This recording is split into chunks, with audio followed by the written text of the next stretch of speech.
Hello, this is a guy who likes fanfiction and is too lazy to read, so here is it was supposed to be simple in audio form. Check the description for the links to the author.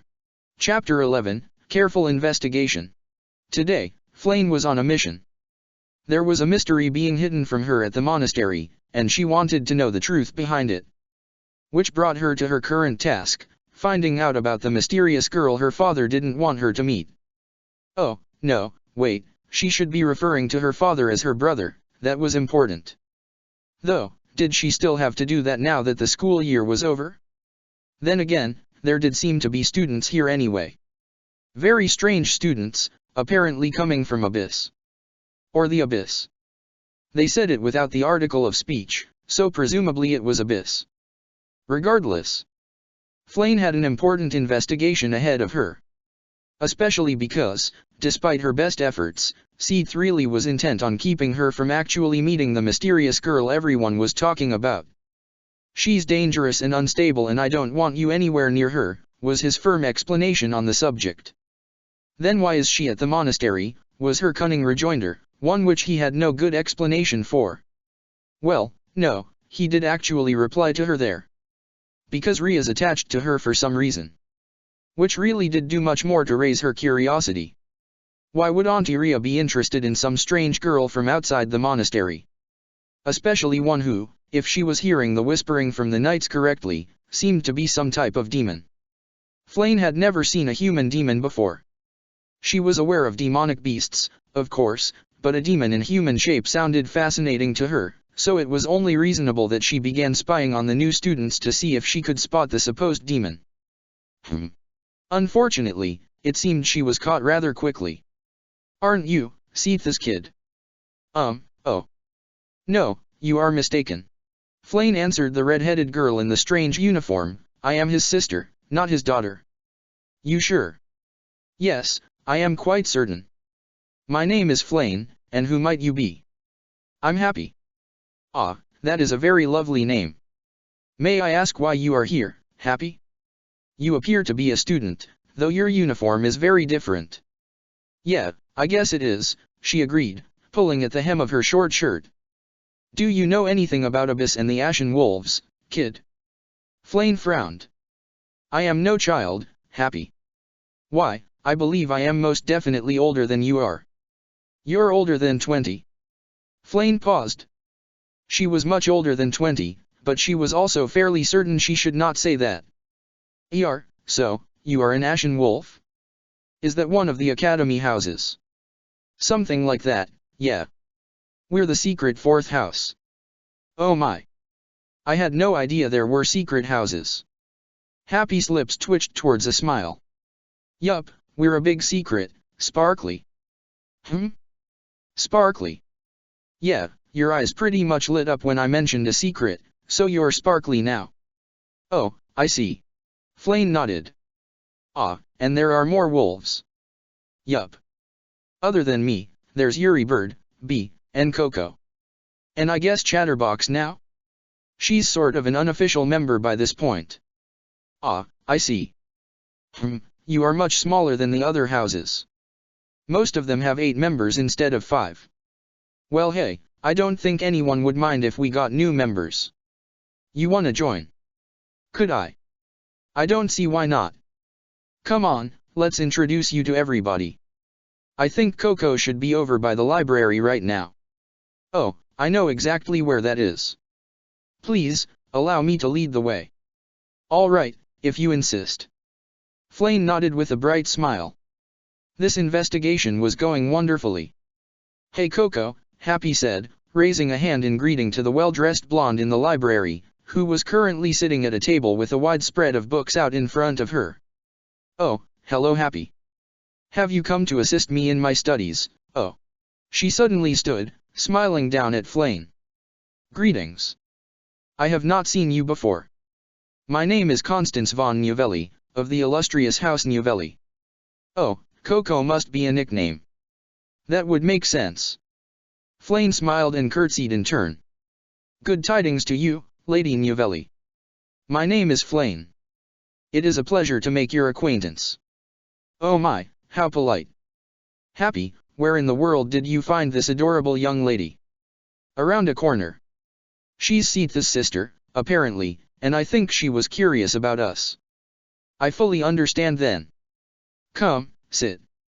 I shall regale you with the long and storied history of my noble house. Oh, well, that wasn't exactly why she was here, but it would be rude to decline, right? Very well. I thank you for your time, Lady Novelli. Maybe we should save that for later, Coco, Happy suggested. I was planning to introduce her to everybody. Ah, I completely understand. Very well then, we shall postpone my lecture to a later date. She paused, before regarding Flayn with a considering eye. Should we truly introduce a young girl like her to a brute like Balthus though? Or, worse, a scoundrel like Yuri? It'll be fine. Yuri Bird likes kids, remember? As for B, well, we can save him for last. Ah, so Yuri Bird and B were also nicknames then. What would the true name of Chatterbox be then? Something beginning with a C and an H, presumably, though Flayn did not know many names that started with those two letters, or perhaps the issue was that she knew too many, now that she thought about it. Perhaps we should skip Balthus entirely instead? He would most certainly be a poor influence given his drinking and gambling. Maybe. What if we take her to Chatterbox instead? She'll probably be fine. Ah yes, my attendant would indeed be a fine option. Oh, did I show you yet? Show me what? Constance smiled brightly before lifting up a parasol that she had leaning on her chair. My wonderful attendant fulfilled her earlier promise and indeed acquired a parasol for me. Wow. That was nice of her. Was it not? Ah, she is a sweet girl, if far too shy for her own good. But we shall discuss such matters later. For first we must find her for Lady Flayn. Flayn blinked at being addressed, before smiling. Oh, thank you. You do not need to go to so much trouble for me. It is no trouble at all. Now let us be off. I am certain I shall find my attendant with ease.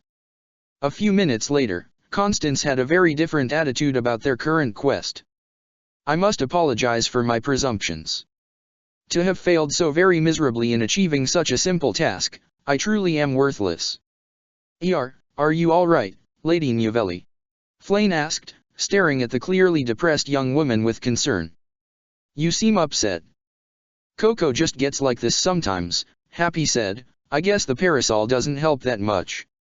Indeed, despite having the parasol out and over her head, the blonde was still fully in her morose state as their group wandered the courtyard, the overly bright sun overhead bringing her mood down completely despite the admittedly meager amount of shade her parasol provided.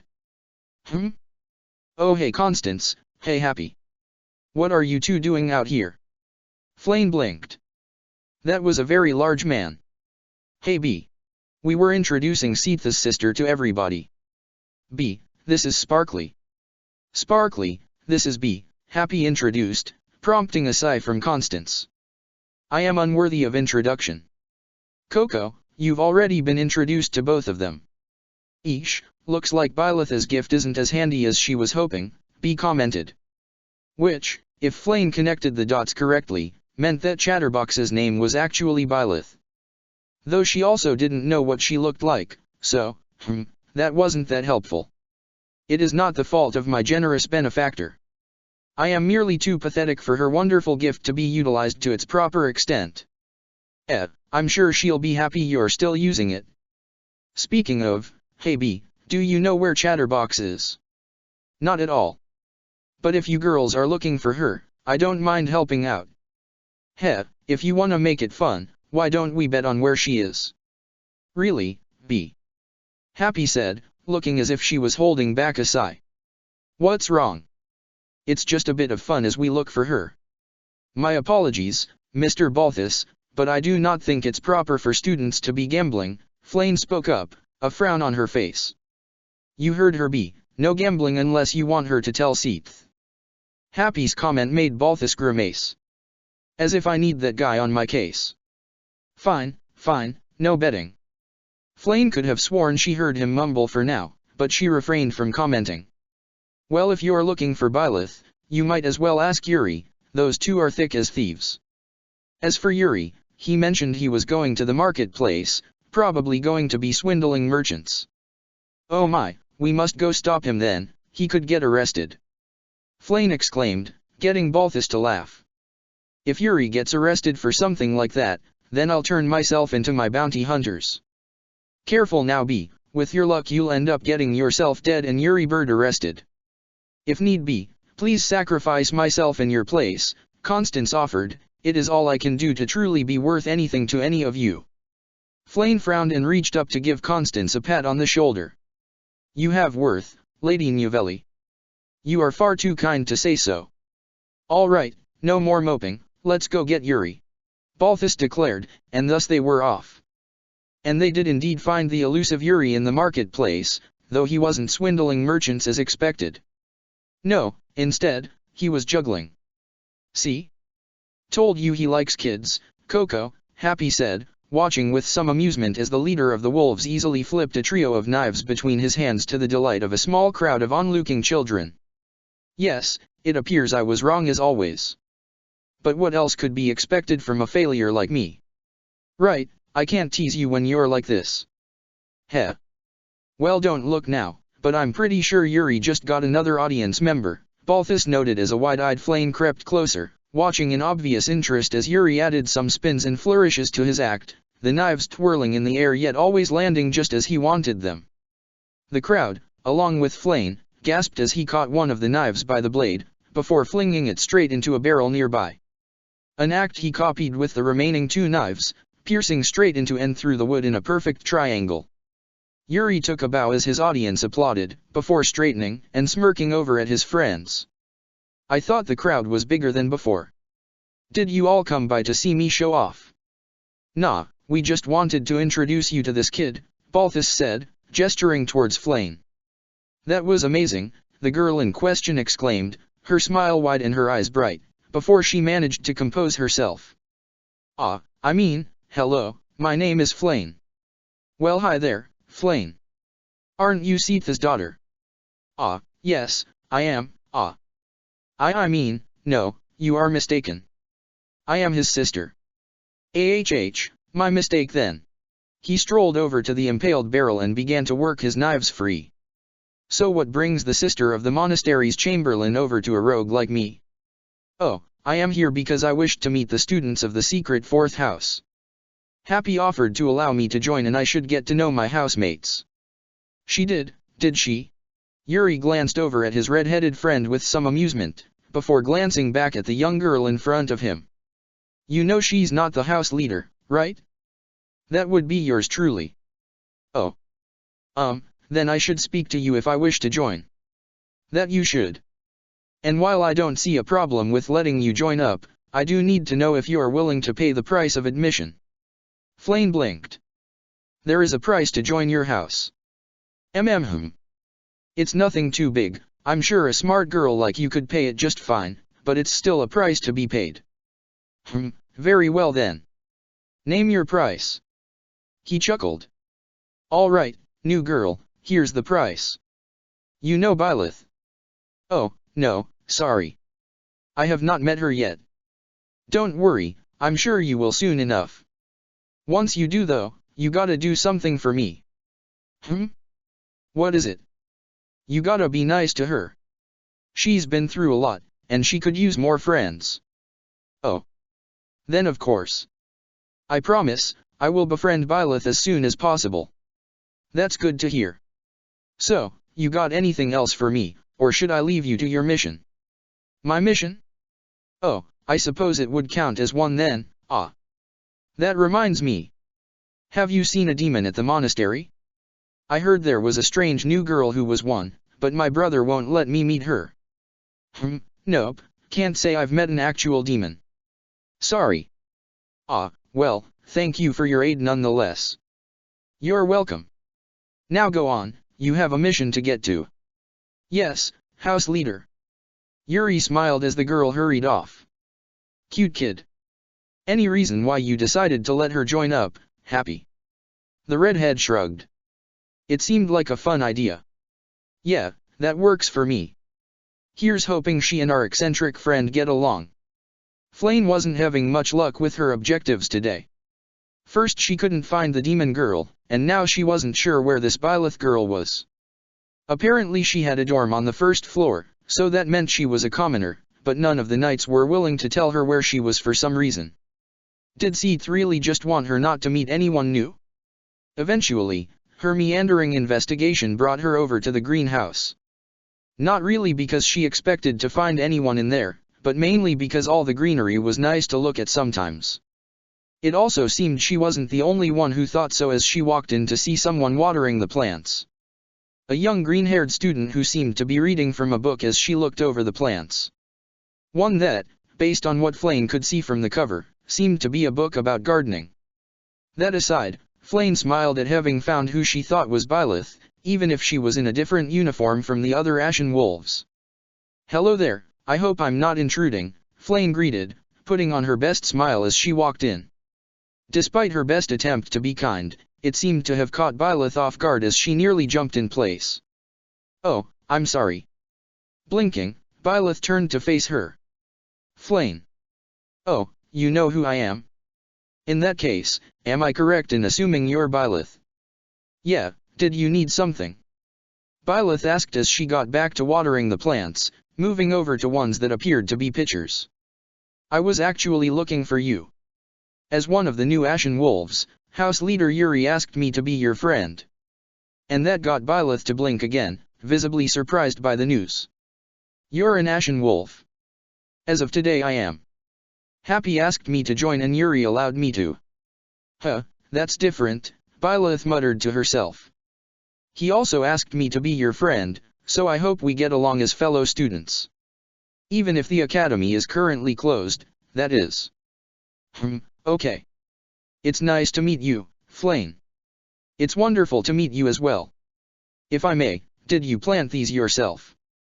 Her question got Byleth to shake her head in response. "Some of the students planted these before they left. I wanted to make sure they're okay if they come back." "Oh, how kind of you, Byleth.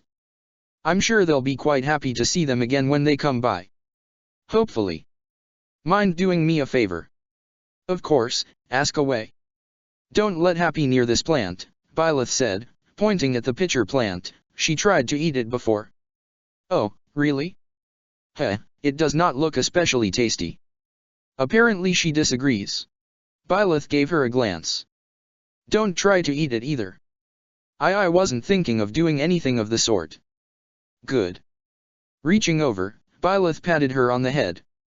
Which Flayn decided to allow because she was being friendly. And also it did admittedly feel nice. "Oh, Byleth, do you mind if I ask you something?" At Byleth's inquisitive stare, Flayn continued. "Have you seen a demon around?" "Demon?" "Yes, my brother told me there was apparently a new person around, and the knights say it's some kind of demon." As Flayn blissfully smiled, she failed to notice Byleth's grip tightened on the waterkin in her hand. "And why do you want to meet her? Isn't it obvious?" "Because it sounds interesting. A demon in human form isn't something you see every day." Byleth sighed, though she did have a little smile on her face. "I think you're talking about the Ashen Demon." "Right. Is that her name? Have you met her?" She paused, her head tilting. "Does she have any relation to the Ashen Wolves?" No, actually. She came by the name before she ever met them. The ashen part comes from the color of her clothes, even though they're just black, not ashen, and the demon part comes from, well, most people say it comes from how she goes into battle without any hint of emotion, but I know a secret story. Do you want to hear it?" Flayn nodded, completely enraptured. "Well, don't spread this around, but there was a time where the demon had to save some people from a burning town." "Huh?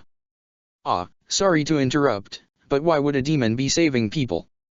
"Because she was hired to do it. Demons have to follow through on contracts, you know? But she couldn't save everyone from the fires, so she chose to save those she could, even if it meant leaving others behind. That's why she's a demon. Because she abandoned those people to burn." "Oh. But, you said she could not save them." "I did. But that doesn't change things, does it?" "I think I understand. Were I in her situation, I would have tried to save everyone," Flayn said, looking towards the plants in front of her. If she focused on the flowers with red petals, she could almost picture the fires in her mind. Yet, while I believe that would be the correct decision, I know it could go badly too. Saint Cethline tried to heal everyone she could, and passed out because she gave too much, right? Flame blinked, then looked at Byleth in some confusion. How do you know that story? Someone told it to me. In my past, but our future. But maybe not, now. Flame studied Byleth, trying to discern what about the other girl felt so strange yet familiar. Byleth, may I ask a question? You can ask 3. No more though. Oh, that is remarkably generous. Then, my first question. Are you the Ashen Demon? Yeah. I don't like that name though. Very well then, I shall no longer refer to you as such. Byleth gave her a glance, then huffed in amusement. Well, thanks, I guess. My second question then, following from the first. Are you the girl the knights are talking about? The one favored by Auntie Rhea? I could count that as 2 questions, if I was feeling mean. At Flame's frown, Byleth giggled. Sorry, Yuri's rubbing off on me. And yeah, I think I'm probably who you mean. Unless there's some other prophet around I don't know about. You are a prophet? Oh, no, wait, that is not my question. Alright, I'll allow that. What's your last question? Byleth replied, before pausing as Flame made an immediate delighted noise. You are. I heard you, you most definitely are, hey. You shouldn't lie. Byleth snorted. You're one to tell me that, Cethline. MMF, you cannot tell anyone. That is meant to be a secret. I know. And I wasn't lying. I'm not a Nabatean, I'm just, I guess half one. No, that's not how it works, Flame denied, my mother was human and I am a full Nabatean. Though you do not have pointed ears. Like I said, it's different. Byleth paused again as Flame gasped. Is Auntie Rhea your mother? That's just going to keep coming up, isn't it? Byleth sighed, before simply sitting back on the floor of the greenhouse and patting the stone next to her. Come on, sit. If I'm going to get into this, I might as well explain everything in one go. Very well. Flame agreed, smiling far too gleefully. For starters, Rhea is not my mom, but she did help raise my actual mom, Byleth explained, trying to figure out what to say next. I myself was born human, I had blue hair, and I couldn't speak that Nabatean language that we just spoke. Oh, that isn't that odd. When I was born, I myself wasn't a full Nabatean, because I had yet to awaken my powers. Though it is a bit odd. My father and I had hair more like Auntie Rhea's in the past, but after our long sleep, our hair only turned darker, not a completely different color. Yeah, I'm still not sure where I got my hair color, but it's what I had. As for why I say I'm half Nabatean, my mom wasn't fully human, she was more someone's attempt to create a Nabatean. Excuse me? Flame asked, completely shocked. But it didn't work. As far as anyone can tell, my mom was human, Byleth said, continuing on. And for years, I was just human too, until these powers awakened in me, and I changed. Soon after my hair changed into this, and I felt different. As if I didn't belong there. Byleth let out a sad laugh at that. I was bestowed with this power, but it's not my own. I never asked for it, but it helped me save those I cared about. Byleth smiled at Flame. If I am being honest, I'm not sure if I can even call myself half Nabatean, but I can at least say, if I can help those I care about, then I'll use these powers how I can. I see. Well, if I may, even if you are not a full Nabatean, I would not mind considering you as my kin. She smiled. We are few in number to begin with, so it would be foolish to turn away someone as kind as you. Byleth blinked. Heh. That's very nice of you to say. Flame brightened, before giggling. I appreciate you saying so. What is your name? I know your human name, but do you have a Nabatean one? Oh, I think Rhea called me Enlightened One. Is that right? Oh, how fascinating. I wonder what type of dragon you are then. I myself am a light dragon, while my father is an earth dragon and Auntie Ria is a sky dragon. I don't know. I don't think I am a dragon dash.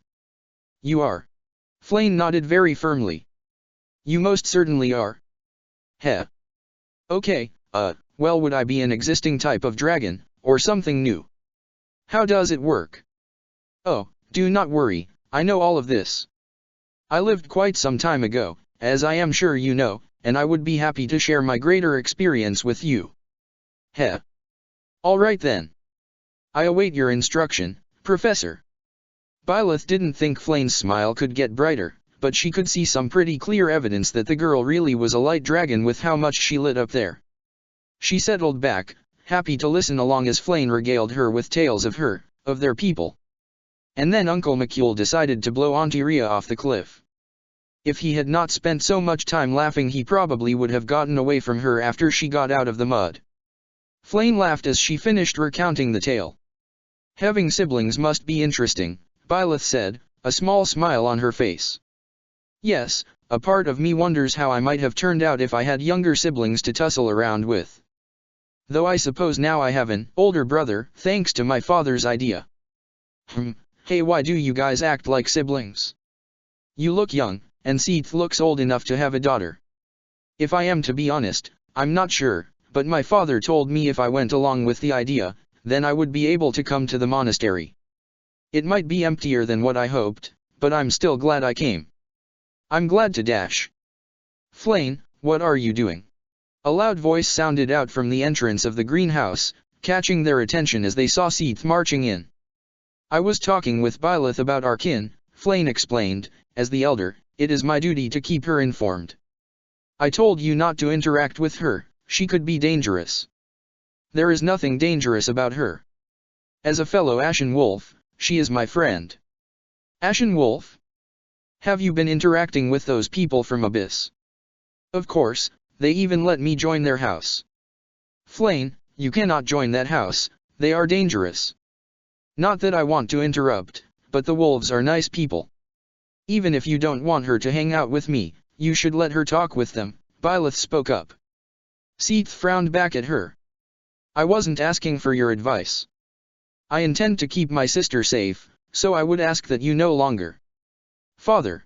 Flay interrupted, frowning up at him, you can't just hide me away from everyone. The whole point of letting me come to the monastery was so I could start interacting with people again. Flane, now is not the time to. Then when is the time? After you keep me from seeing any of my friends ever again. I wasn't. Byleth cleared her throat.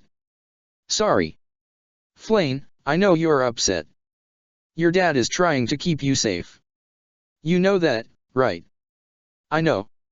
But I do not need to be coddled. Byleth nodded. Seath, you didn't ask for my advice, so I'm just going to say I think it's better to give someone space to grow than to smother them in safety. You don't know what you're talking about, Seath replied, even if you truly have had visions of the future, you've never had a child to keep safe. I can tell you haven't. Huh. I guess that would be obvious, yeah. But I did know you, or at least, somebody you could become. And I hope you believe me when I say I would never hurt either of you. He sighed. I understand you may have good intentions, but I can't risk my only family with you. But father. Flane, it's okay, Byleth said, I understand. I just hope I don't have to save anybody's life this time to earn your trust. I hope you understand it's how you say those things so easily that makes it difficult to trust you. Yeah, I guess I can see it. Oh, before you go though, I wanted to say one more thing.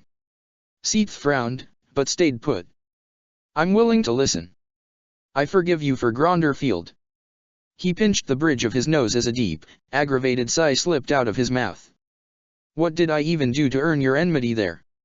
Oh, you refused to let me send the church's forces over there to intervene and we basically abandoned everyone there to die as a result. All the noble heirs of the kingdom were wiped out along with Dimitri, the Alliance's army was devastated, and the only thing I really remember from you after that was how you wanted to go right after Inver so we could finish things off by killing the Emperor. What? Byleth shrugged. The future sucked. Chapter 12, An Important Decision. Trying to study something she knew to be false was certainly proving to be a challenge to Byleth. After Rhea had offered to make her archbishop, the Immaculate One decided to help find proper reading material for the young mercenary so she would know what to do going forward.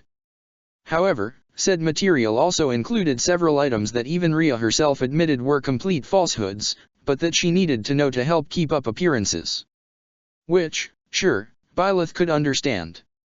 But also she didn't need to read how the crests were a blessing from the goddess, which in turn meant those with a crest were the goddess's favorites, while those without were cast out. Granted, the books didn't say that latter part, but she knew how things went. Crests really were a curse to the people of Fodlan, as those with or without suffered because of them. Even the Ashen Wolves, who thought they lived in refuge, ended up getting used because of their crests, not that the books and scrolls in front of her cared about that. Books didn't have cares, they just told the reader what the author thought about a subject, and most people who wanted to write about crests preferred to emphasize just how special and brilliant they made the nobles that had them. "You doing okay in here, kid?" her father asked as he entered the office Rhea let her use. "No." Not the answer I wanted to hear, but all right. "I brought you a sandwich," he continued, setting a plate down on Byleth's desk before looking over her shoulder. "The blades of Faerghus. It's not actually about blades, it's another crest thing. The crests of the kingdom are their blades against invaders, apparently, which sounds stupid to me because they should be called their lances. The knights and soldiers of Faerghus tend to use spears and their king's relic is a poliarm, they should be calling themselves lances instead of blades, unless they mean lance blades, like what you'd see on a glaive or maybe a halberd, but aren't halberds axes? I think they count more as polearms than what I'd consider an axe. So, you're not having much fun with this?" Byleth gave him a small, unimpressed glare. "No, I'm not. This is stupid, it's just pages and pages of bullshit. Oh no, the magic circles don't like this noble family anymore, we'd better marry this other noble family so their magic circles will like us enough to bring back our magic fucking circles. And that's not even getting into the crestless discrimination, the forced marriages, the spouse price negotiations. Yeah, there's a reason I don't like looking into noble affairs." Gerald smiled slightly. "You know, you complain a lot more readily these days." "Humph. Excuse me for being frustrated. That's what I mean. Kid, I don't think I've seen you get frustrated until, goddess, how long has it been already?" She glanced back at him. "Since I started being like this." "Yeah. Though, I guess the time doesn't really matter. The point I'm trying to make is, I don't know, I think it's nice. When you were little, it did scare me that you were so quiet. Then I got used to it. You were just my stoic kid. All it meant is that you needed things other kids didn't, and didn't need things other kids did. Now though, I never thought I'd see you be so expressive. Is it better? That I'm like this now instead of, like that? Kid, all I care about is that you're safe and happy. You deserve that much after all my screw-ups." Byleth frowned at her dad. "You didn't screw up. Kid, Byleth, I love you, and I'm happy to see how you've turned out. But I messed up badly in raising you. I didn't settle down somewhere to keep you safe. I ran away from here because I was terrified of Rhea and what could have happened when you were born. And I didn't try to change it all in all the years I've raised you. I still drink, I still fight, and I still keep killing for money. I never gave you a real home to put down roots in, all because I was too scared to do it. I don't mind, Dad. Even when I didn't feel things as strongly as I do now, I still loved you, and I was still happy to be your daughter." She gave him a little smile. "The only difference now is that I feel both of those things even more strongly than before. You and I both know there are a lot more differences than just that," he said, a little sadly, before he smiled again. "We were just talking about how much more you complain, after all." "Hey, I gave my reasons for why I'm complaining." "That's right, you did. It's still a little funny though," Gerald said, before sitting down next to her. "Well, instead of talking about what you want to complain about, what about what you want to do?" "I want to throw these books out a window and go to sleep. Pretty sure we don't have the money to replace these dusty old things." Gerald laughed. And that's not what I meant. What do you want to do in life? I'm not sure, Byleth responded. I'm working to maybe be the archbishop, but I don't even know if that's what I want.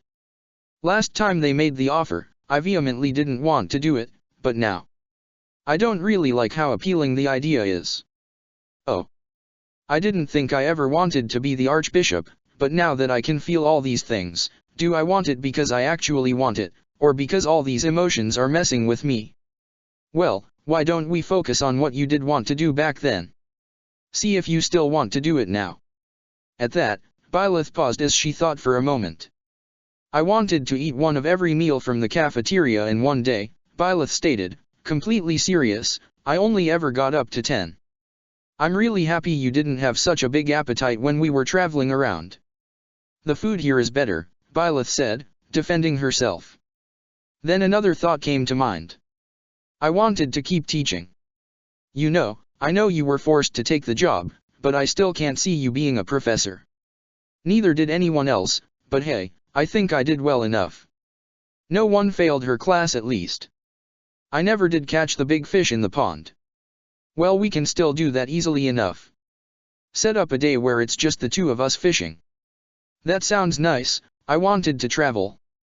Didn't get your fill when you were a mercenary. No, back then I was so numb that I didn't really pay attention to anything around me aside from you. And by the time I did start to feel things, the war broke out. Kinda hard to enjoy a trip to the capital of the empire when you're focused on cutting down the army in front of you. So now you want to go around and see what the world has to offer. Yeah, I made a promise, so even if I'm the only one who remembers it, I still want to fulfill it, Byleth said, as she let out a sigh. You know, your mom also wanted to travel around. She was too frail, but she wanted to see what life was like outside of these monastery walls. He said, speaking fondly of the memories. I even made plans on taking her, and you, to the Mittelfrank Opera House, but that sounds nice. So, when do you want to start traveling? Not anytime soon. I have way too much to do if I want to fix things.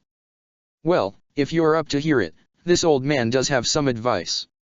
At her nod, he continued. From my point of view, there's plenty of advantages and disadvantages to being the archbishop. On the one hand, it means you can more freely meet up with the leaders of each nation. That was appealing. But it also means upholding these beliefs to a certain extent. That wasn't appealing. Are you sure? Can't I just denounce all this stuff? Even if you have Ria's approval, that'll just get you denounced as a heretic. Not like they could stop me. Kid, I thought you wanted to prevent a war. Just, whatever you want to do, know I'll have your back. And if need be, I know a thing or two about making a quick getaway. Where was this support when I said we should kill the regent? Kid, I really shouldn't have to tell you how bad of an idea that was. Sighing, Byleth stared down at the book before her, and nodded. I need to talk with Ria.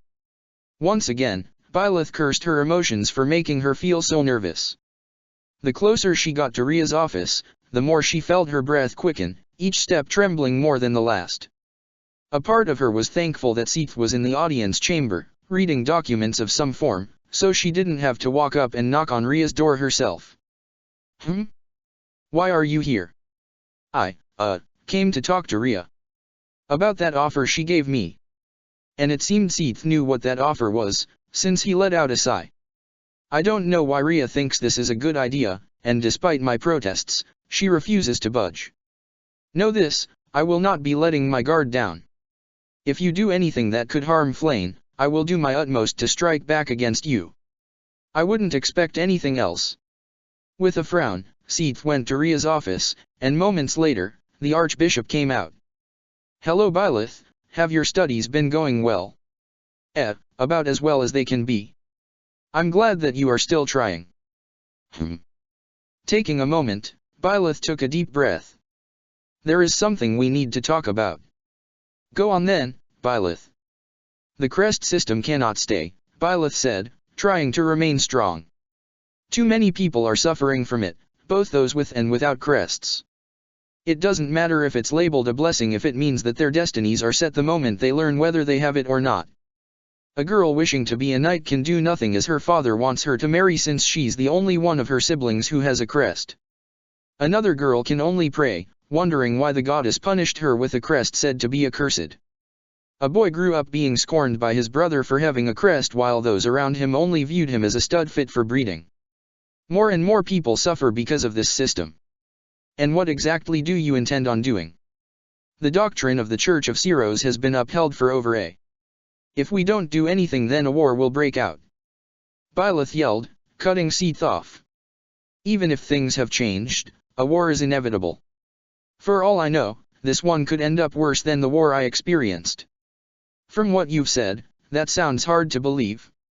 I don't know if I believe it either, but that's the thing, I don't know if it will get better or worse. Regardless, I'm not taking that risk.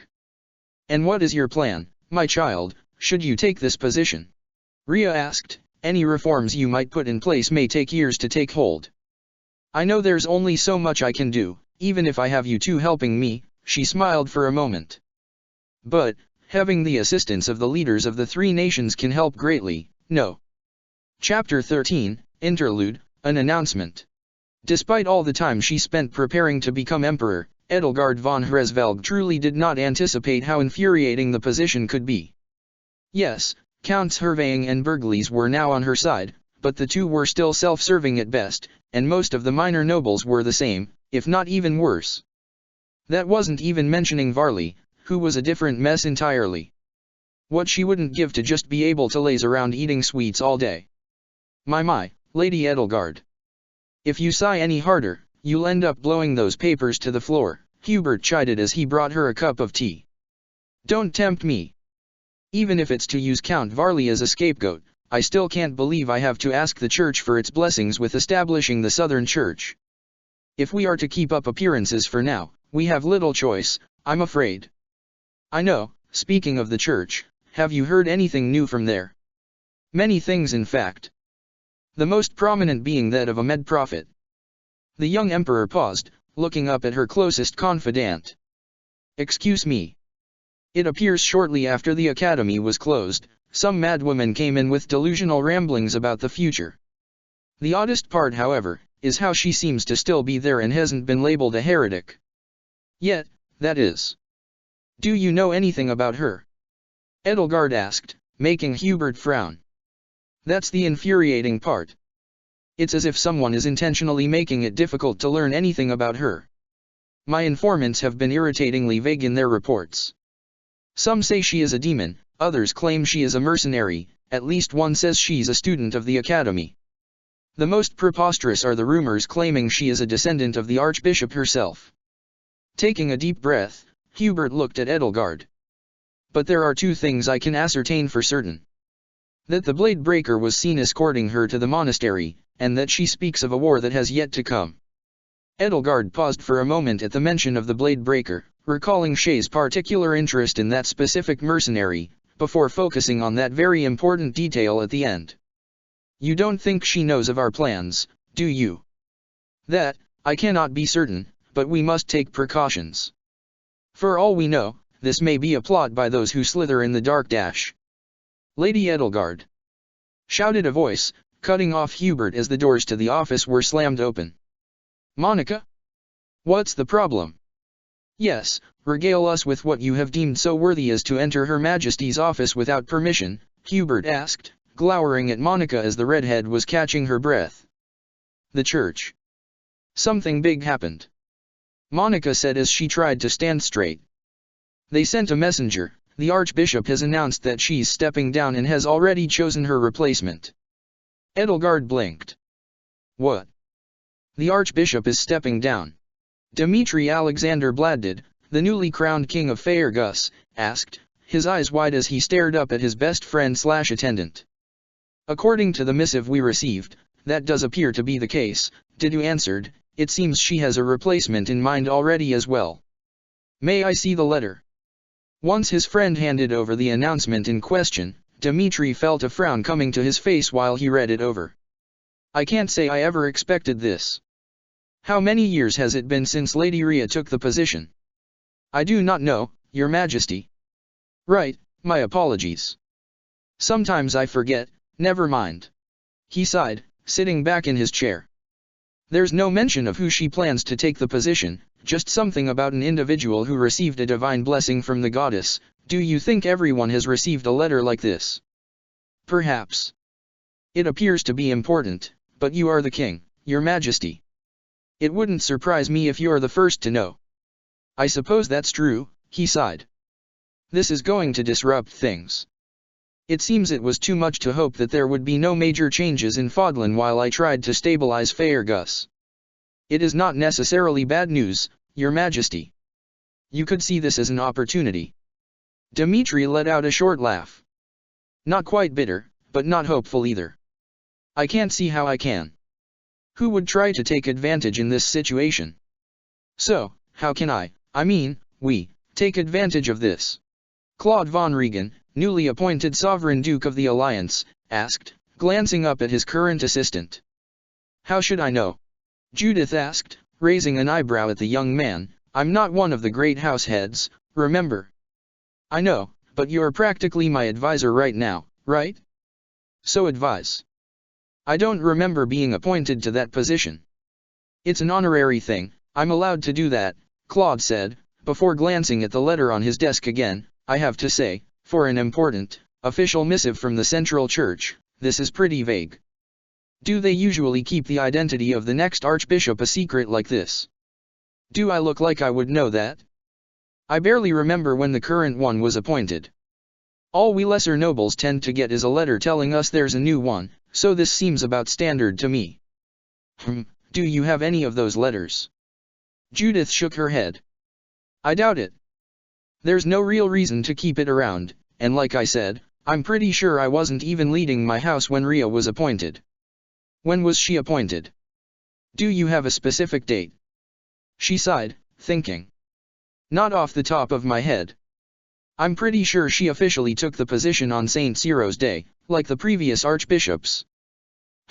That would be a few months from now, in winter, Claude noted, before smiling. Though that's assuming we keep to the trend instead of changing things up. It feels like a time for change, doesn't it? I'm sure you would think so. Young people always tend to think their era is the one where everything changes. Oh, I'm sure, but I'm pretty sure I'm right here, he teased, before taking another glance at the letter while Judith sighed in exasperation. Now what just could your divine blessing be, I wonder? I don't think it's really a blessing, just kind of a power. Shay the mercenary turned general had her arms crossed over her chest, thinking to herself as she considered the question. Professor Hanneman said it wasn't crest-based, so I guess that means it's something different. Well, I don't think that old fogey can really be considered an expert. No, wait, he can be. He genuinely is an expert scholar on the subject. Manuela, formerly the physician at Garreg Mach, huffed to herself before making a note. Well, your strange abilities aside, I believe I can give you a clean bill of health. Heh, thanks Professor. Shay said as she hopped off the bed and went to put her shirt back on. You know you don't need to call me Professor, right? I'm not teaching at the moment. Just Manuela will do. Ah, you sure? Feels like I should be calling you something at least. Like, Madam Manuela. Manuela frowned. Why Madam and not Miss? Huh? Well, you seem kinda classy? I don't think you're supposed to call classy women Miss, right? I suppose I can accept that explanation for now. She smiled. Now go on, I'm sure you have better things to do than entertain a bored healer. All right, I'll see you around then, she replied, giving Manuela a cheery wave before heading out. You seem happy, Arvel commented with some amusement, watching their partner fondly. Do I? Yeah, I guess I do. I guess I'm just enjoying being here. It's nice having consistent work, and Edelgard's been pretty good to me. Plus it's interesting actually leading people for a change, though I don't think I'm that good at it. True, you are more prone to charging ahead than leading the charge, as it were. Still, I suppose I cannot help but share your good feelings. Oh yeah. Shay glanced over at her ghostly partner with some obvious curiosity.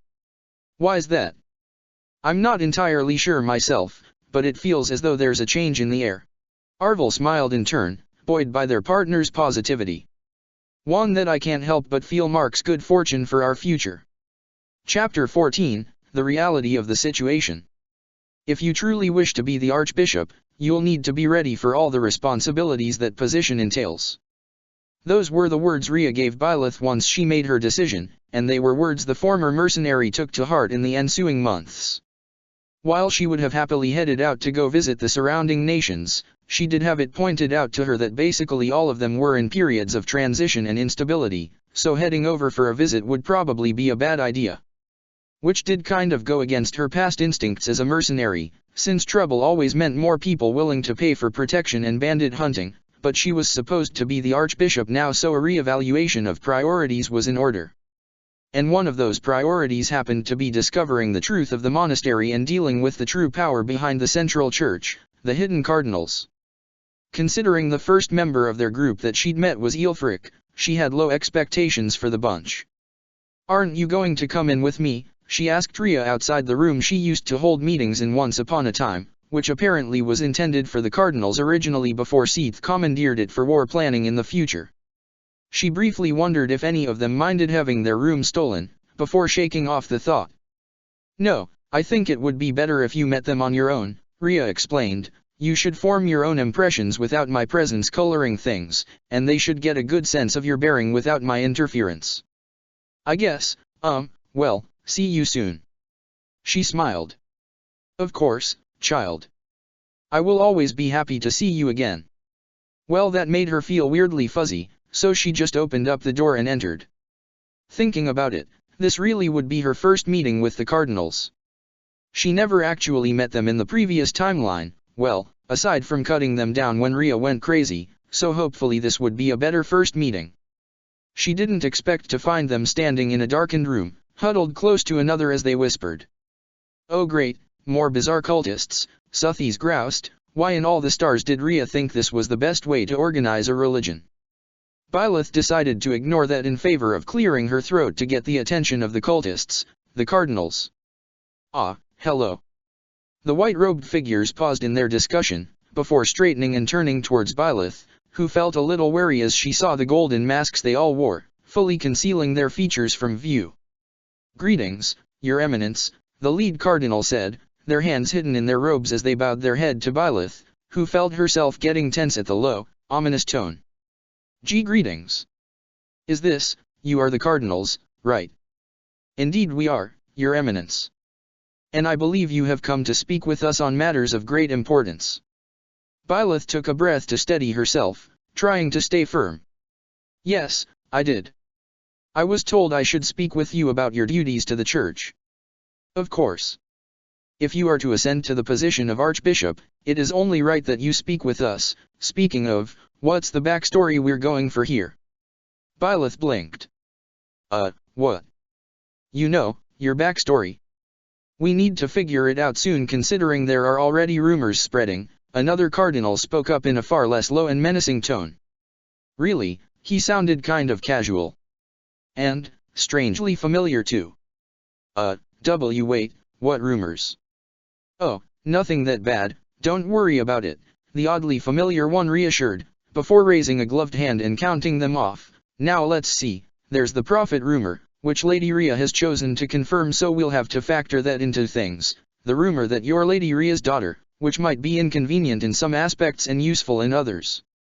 People really seem invested in that one," the third cardinal noted, which? Hold on, sorry, I'm confused. What's this about Lady Rhea being my mom? And why does that keep coming up?" "Well, you are a green-haired young woman who appeared out of nowhere and immediately received Lady Rhea's approval." The cardinal shrugged. "Rumors spread." "What? Wait, she didn't immediately approve, she's not though." "Yes, but rumors care not for the truth. And the question here is whether we should use said rumors or attempt to craft new ones. I just started accepting Rhea as someone I can rely on. I'm nowhere near ready to call her my mom, even if it's pretend." "Very well, we'll attempt to squash those rumors. Perhaps we can say you're a distant relative of hers." Try to shift those daughter rumors to just relatives, perhaps aunt and niece. Guess? Byleth trailed off, feeling a little awkward with the cardinals staring at her. Should we sit down? Maybe have tea. Oh, certainly, if you would prefer. Iris, do you think you could get some tea prepared? Of course. Do you want anything else with it, Lady Byleth? Another masked cardinal asked in a kind tone of voice, which, all right then. And no, I don't really have any preferences. Oh, could you make those little scones of yours to go along with it? The casual cardinal requested, prompting some agreeing noises from the other masked and robed figures. Well, I suppose humans will always be humans at the end of the day, Suthies murmured as Byleth soon found herself seated at a round table with the group of cardinals. Could I get an explanation for the backstory thing? Byleth asked after receiving her tea, which did smell very nice. Oh, certainly.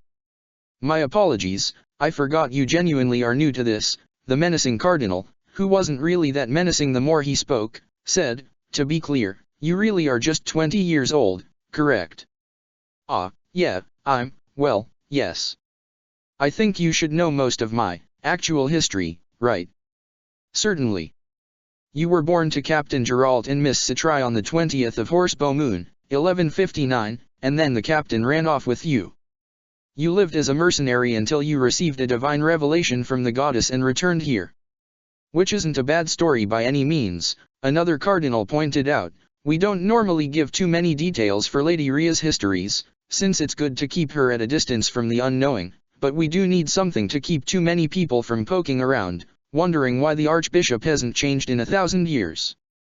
Really, you're making our job both easier and harder by genuinely being someone new, a third noted. On the one hand, we don't have to fabricate nearly as much of your history in order to convince people you actually exist as a separate person to your predecessor. On the other, it does leave you open to much more scrutiny. The suggestion you were born out of wedlock, for instance, can leave you and Lady Rhea open to censure from the scandalized nobility. Byleth frowned. I wasn't born out of wedlock though. My parents were married. And why would it be a bad thing anyway? Because some nobles dislike the suggestion that the Archbishop is anything other than pure and untouchable. Though those particular nobles often tend to be lechers themselves, a cardinal muttered, audibly annoyed. True, very true. That aside though, while we know the truth of your parentage, those outside the church have little more than speculation to go on. To that end, would you prefer we openly state you are Miss Citrai's daughter then? Yes, I would, Byleth firmly stated. She wasn't going to lie about who her mother was. Understood, that does make things clearer. We'll likely have to set a narrative that Miss Citrai was Lady Rhea's sister rather than her daughter, as previously suggested. It would fit well with Lady Rhea's story of being raised in the church, another cardinal noted, which prompted a thoughtful noise from yet another. Was that what we went with for Lady Rhea? I feel like we've used that one before. It is a fairly convenient one to go for. The real question is if we lean into the idea of Seath being Lady Rhea's brother. It adds an extra level of security with the obvious familial connections, though it might raise questions as to his own history. Maybe we can fabricate something about them coming from the Rhodos coast? There's some significance there, I recall. No, let's not let it get too complicated. Allow the nobility to make their own assumptions so long as it doesn't cause the Archbishop any issues. True. The more threads there are, the easier it is to get tangled. So, is this all that you do? Byleth asked, interrupting the conversation between cardinals, just, come up with backstories for Rhea. Oh, no, we do plenty of other things, it's just that we mainly need to keep the secrets of Lady Rhea and the Nabateans hidden from those who might seek to do her harm, the casual one explained. You can imagine how ecstatic we were to learn Seath and Flayn's existences, the nice one, Iris, added. Indeed. Which is also why your own status is of such interest to us, the not-so-menacing one elaborated. We are aware of Lady Rhea's attempts to revive the goddess, and we agree wholeheartedly with them. Those of us who are gathered here are those who have knowledge of the goddess's gifts and how it was human greed and cruelty that ripped her from this world. In essence, we seek to make amends for the crimes of our forefathers while supporting the guidance of Fodlan's people. Without a shepherd, the flock of humanity is left directionless. And many of us have seen what horrors can be wrought by those without direction. I don't agree with that, Byleth replied. People don't need to be manipulated. At most, we should just be here to support them, not lead them. So you say now.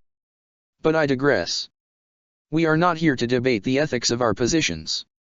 You wished to know what duties we handle aside from keeping the Archbishop's secrets, correct? Yes, I did. I mean, I assume they're very important duties. That they are. One of which is dealing with the funds of the Church. Such as accepting tithes from the various nobility of Fodlan, and then properly splitting them between the necessary facilities of the monastery. Wait, does that include the stipends the professors receive? Why, yes. To be exact, we make sure the professors receive the funds they have properly earned, proportionate to what their experience as a professor, one cardinal explained. So say for example Professor Hanneman and Manuela would be making 5,000 a month, while Juritza as a new professor would only be making 1,000, another added. Byleth took in a deep breath so she wouldn't cuss them out for being the reason she had so few funds as a professor.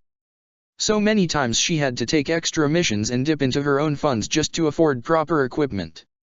And, what else do you handle? Mostly things of a similar nature, the not-so-menacing one replied. I tend to handle the accounting in general while each of my fellow cardinals have their own separate responsibilities outside of meetings like these. Luca, for example, deals with arming and armoring the Knights of Syros. It's important to make sure we have a consistent stream of armor and weapons coming in to keep the knights equipped, the casual one, apparently named Luca, explained. You'd be surprised how easy it is for equipment to wear out. No, I wouldn't, Byleth replied, frowning faintly.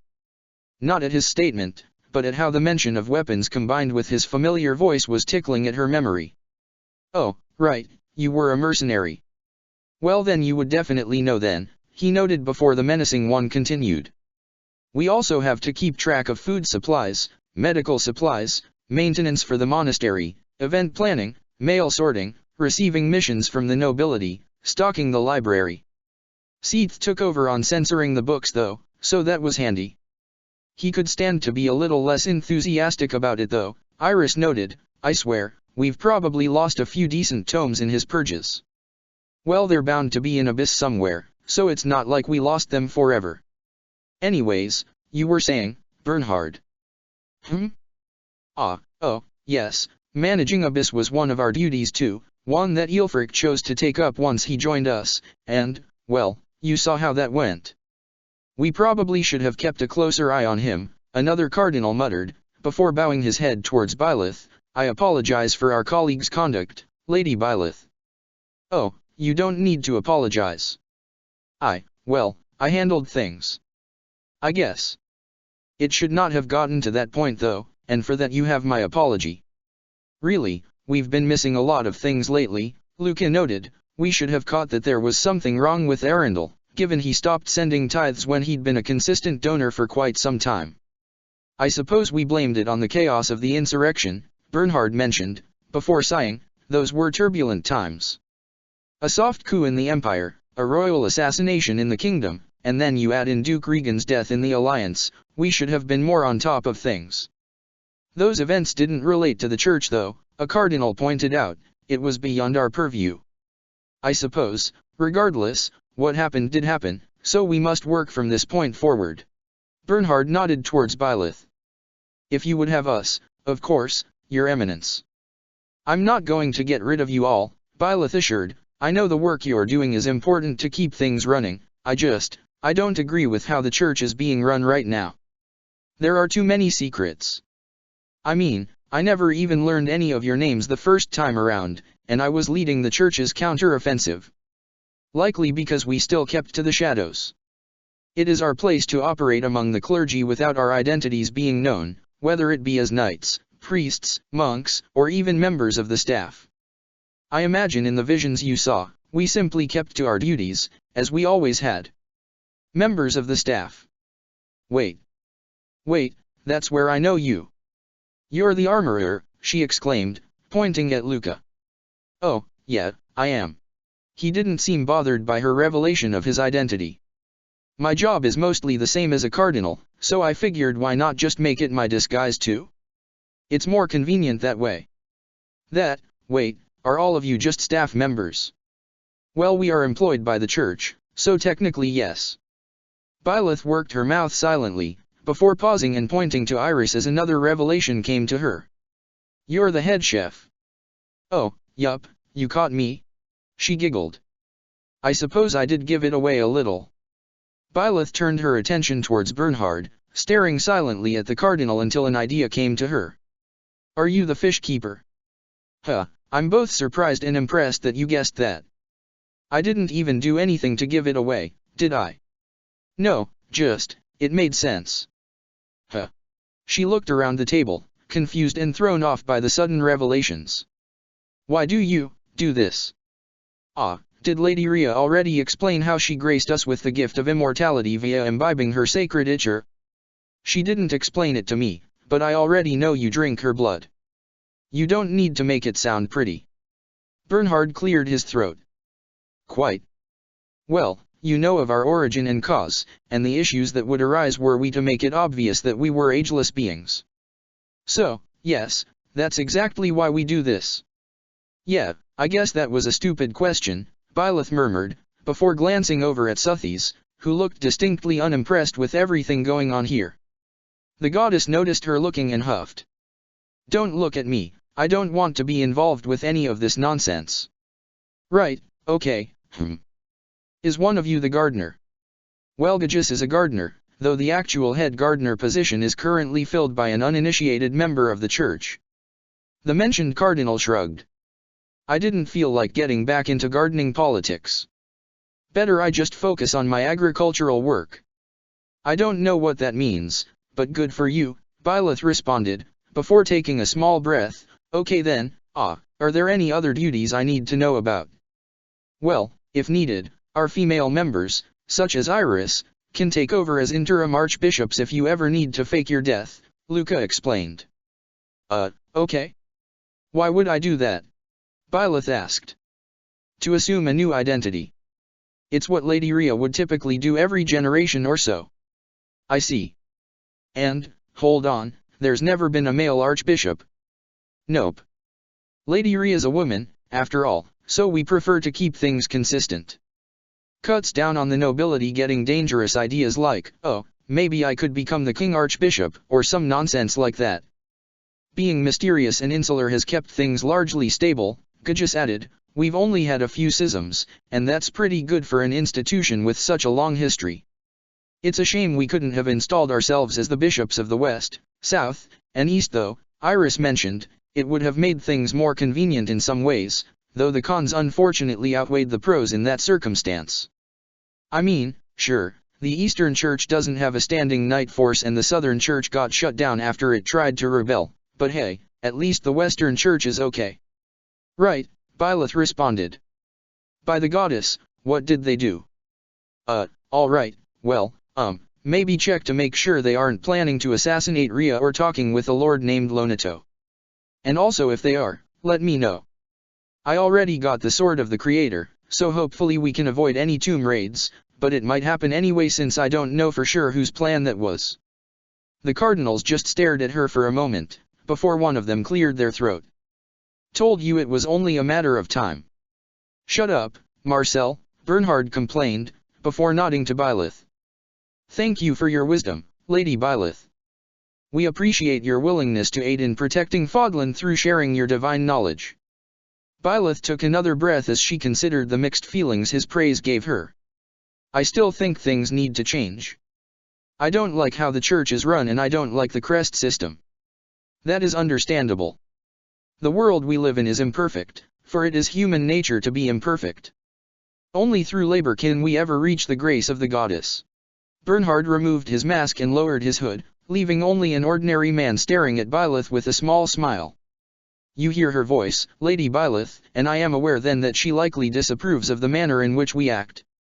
I am unsurprised by this, for I am human, and I am not perfect. Only she is.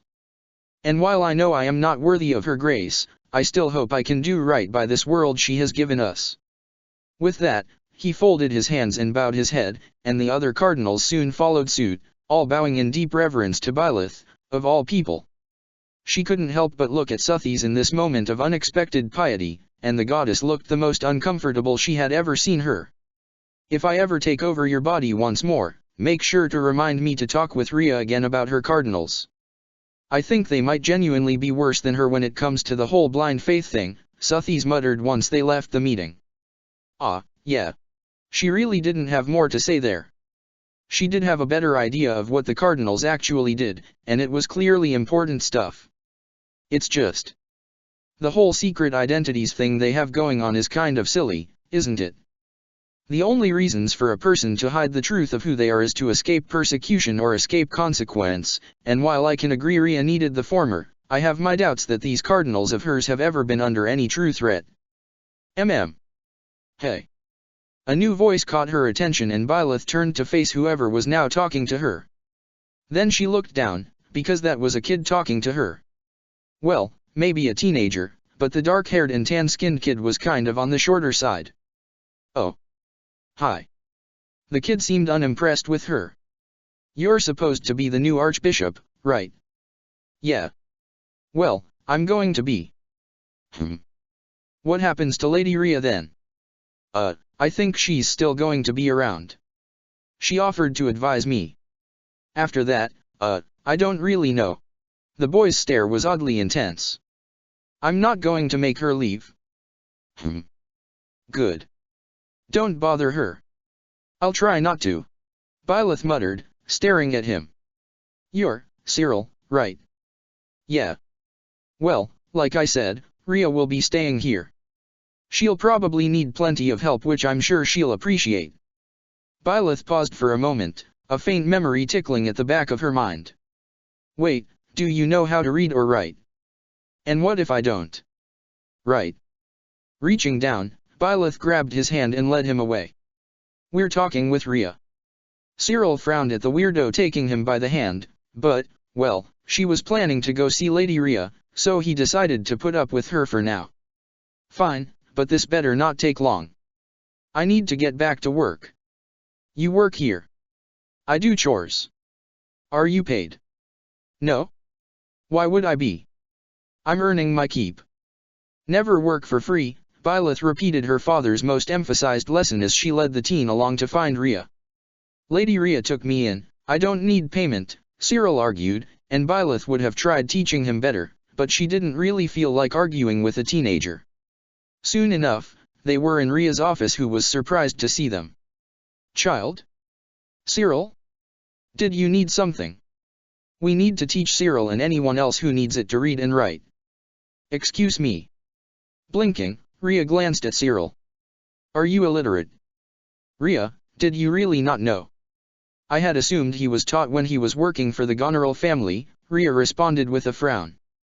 "Wait, Cyril, you've gone on shopping errands. How did you read the paper?" Cyril shrugged.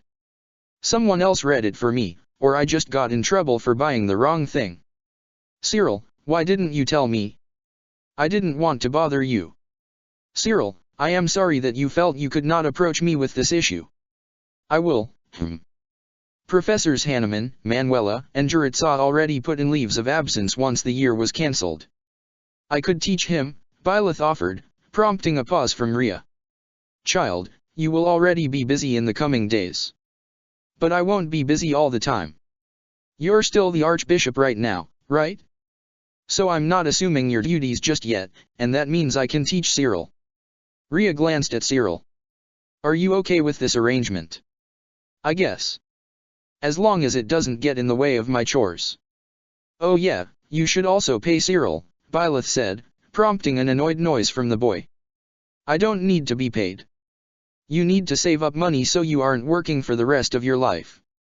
"Ah, Cyril, if you don't want to be paid, how about an allowance?" Rhea offered. "I don't need that, Lady Rhea."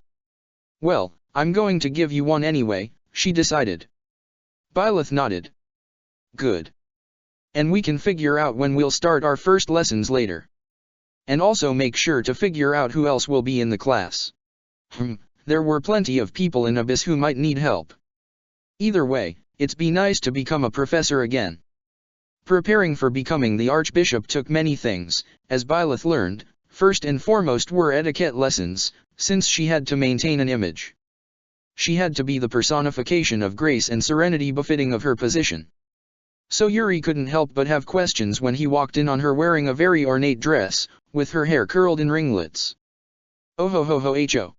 He had even more questions when she did what could generously be called a laugh. No, you have to make sure to throw your head back, and puff out your chest. As the archbishop, you cannot show any weakness. So making sure to stand tall and proud is necessary. Constance said, seemingly giving her advice, like this, oh ho ho ho ho. Ah, oh ho ho ho. No, I can tell you are not doing it right already. Here, you need to raise your head, as though the entire world is beneath your notice. Make sure to throw your head all the way back so everything's under your nose, Yuri added, prompting a scowl from Constance. How idiotic.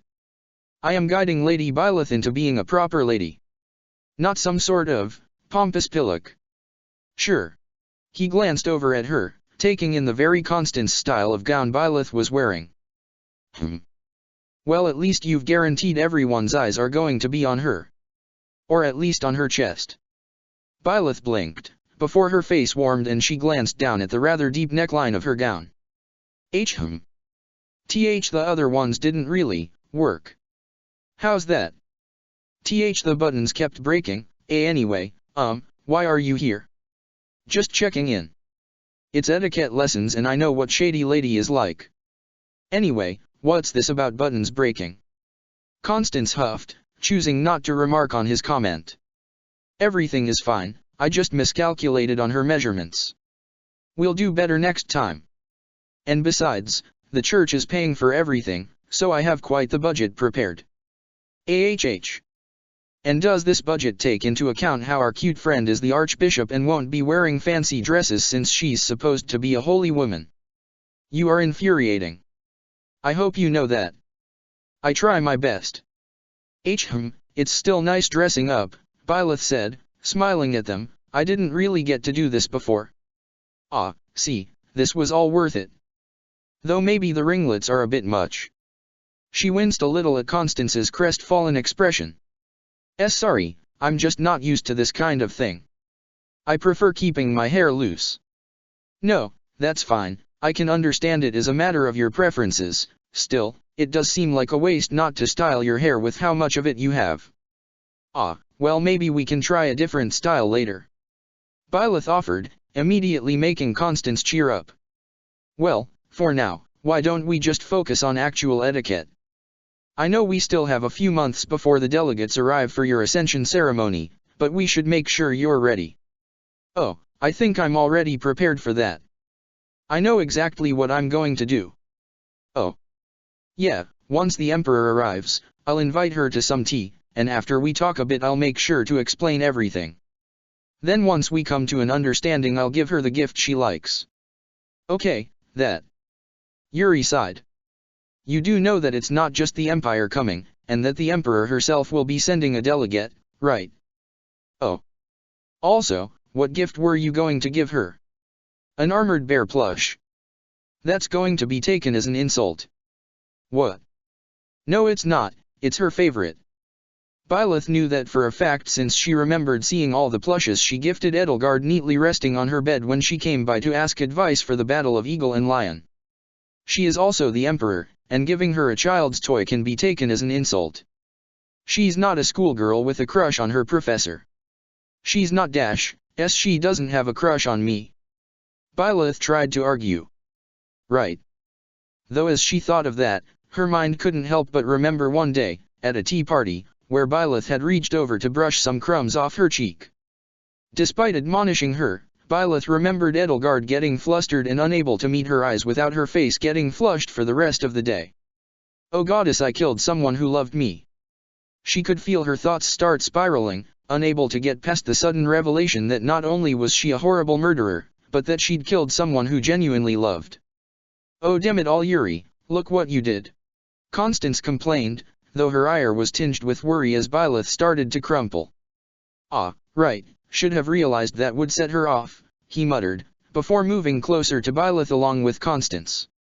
He took her by the hand, keeping his voice low as Constance gently guided her to a nearby chair. Byleth, listen to me. Whatever you're seeing, whatever you're feeling, it's in the past. You have a second chance now, remember? Just keep steady, you'll get through this. It took some time for Byleth to calm down. The reality of what she had done weighed so heavily on her mind, she thought she might have been crushed under it, but then she heard a soft melody as a brush went through her hair, and the pain started to fade. She didn't know how much time had passed, but she slowly became aware of Yuri humming as Constance brushed her hair. Sorry about that, my friend, Yuri said once Byleth seemed to have calmed down enough, his voice still soft. No, you're right. I might have a second chance but, I need to realize things aren't as they were, Byleth murmured, maybe if I'm lucky, I'll get a chance but, or I could just swear off romance forever, that seems easier. That seems a bit extreme, don't you think? I mean, it's not like much would change for me. Besides, archbishops should be pure, right? Well, the religious side of me does agree with that ideal, Yuri noted, before smirking, though the rest would like to see what it would look like if you were impure. As Byleth reddened, she heard Constance scoff behind her. First you send her into a spiral of trauma and then you have the temerity to flirt with her in her disadvantaged state. Is there any sense of decency in that soul of yours, you feckless cur? Ah, come on now, you could at least call me a scoundrel. Cur sounds so much worse. Then that is what you are. A mangy, callous. Definitely not mangy, I'm too beautiful for that. For some reason, the thought of Yuri as some type of prissy noble dog with perfectly brushed fur popped into Byleth's mind and she couldn't help but giggle. Ah see, clearly Holy Lady agrees with me. Clearly she is laughing at you, not with you. And don't give her a ridiculous nickname too.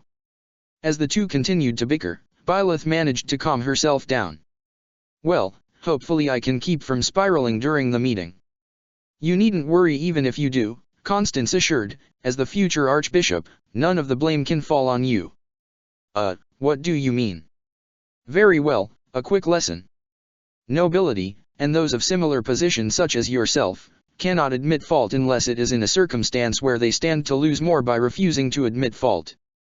As such, as the highest status member of our party due to your position as the future archbishop, nothing can be your fault without presenting weakness to our position, therefore anyone of lesser status is at fault for placing you in that situation to begin with. Understand? And no? That sounds ridiculous. Just, personal responsibility doesn't matter at all. Not in the slightest. Political responsibility matters far more, and we all have a responsibility to present ourselves in a manner that benefits our position the best. So, I mean, wouldn't it be bad if I broke down crying in a conversation? Yes it would, but we can ensure that you are free of blame regardless of what occurs. Really, given your high position, it's much more likely whoever made you cry would be blamed for the situation. Edelgard was right. Constance blinked. In what regard? Ah, it's nothing. Just thinking about politics. Well then, how about I offer some advice too? Yuri suggested, prompting a frown from Constance. Please do not fill her head with nonsense. No nonsense here, just some advice from one up-jumped commoner to another. He smirked at Byleth, meeting her gaze directly. Even if it's all horseshit, the people in charge believe it. And there's nothing that pisses them off more than having that fact pointed out. Your opinion is not a fact, Constance grumbled, prompting another grin from Yuri. See what I mean? So yeah, I know what it sounds like, but the trick to life is to play along until you get your chance to get out of it. Byleth frowned. So I should just be a good little puppet. Friend, you're not a puppet, you're a puppeteer in training. So keep steady, alright? Your hands are gonna be the ones guiding our strings, and we'll need you to make sure the performance turns out right. Yuri stood and offered Byleth his hand. And we have plenty of time to do so. Thanks Yuri, Byleth mumbled as she took his hand. Right, she wouldn't be able to help anyone if she kept spiraling. You know, I guess you're not that annoying, Yuri. Wow, here I am, actually singing for you, and I only get a not bad. You should get far worse. Constance shouted. As she did, Byleth couldn't help but imagine the two as prim, posh dogs who couldn't stop yapping at one another. This time her giggles became full-blown laughter. Over the ensuing months, Byleth did her best to prepare for her coming ascension. Or coronation. She wasn't entirely sure what the ceremony for becoming the archbishop was called, and she received conflicting answers whenever she did ask.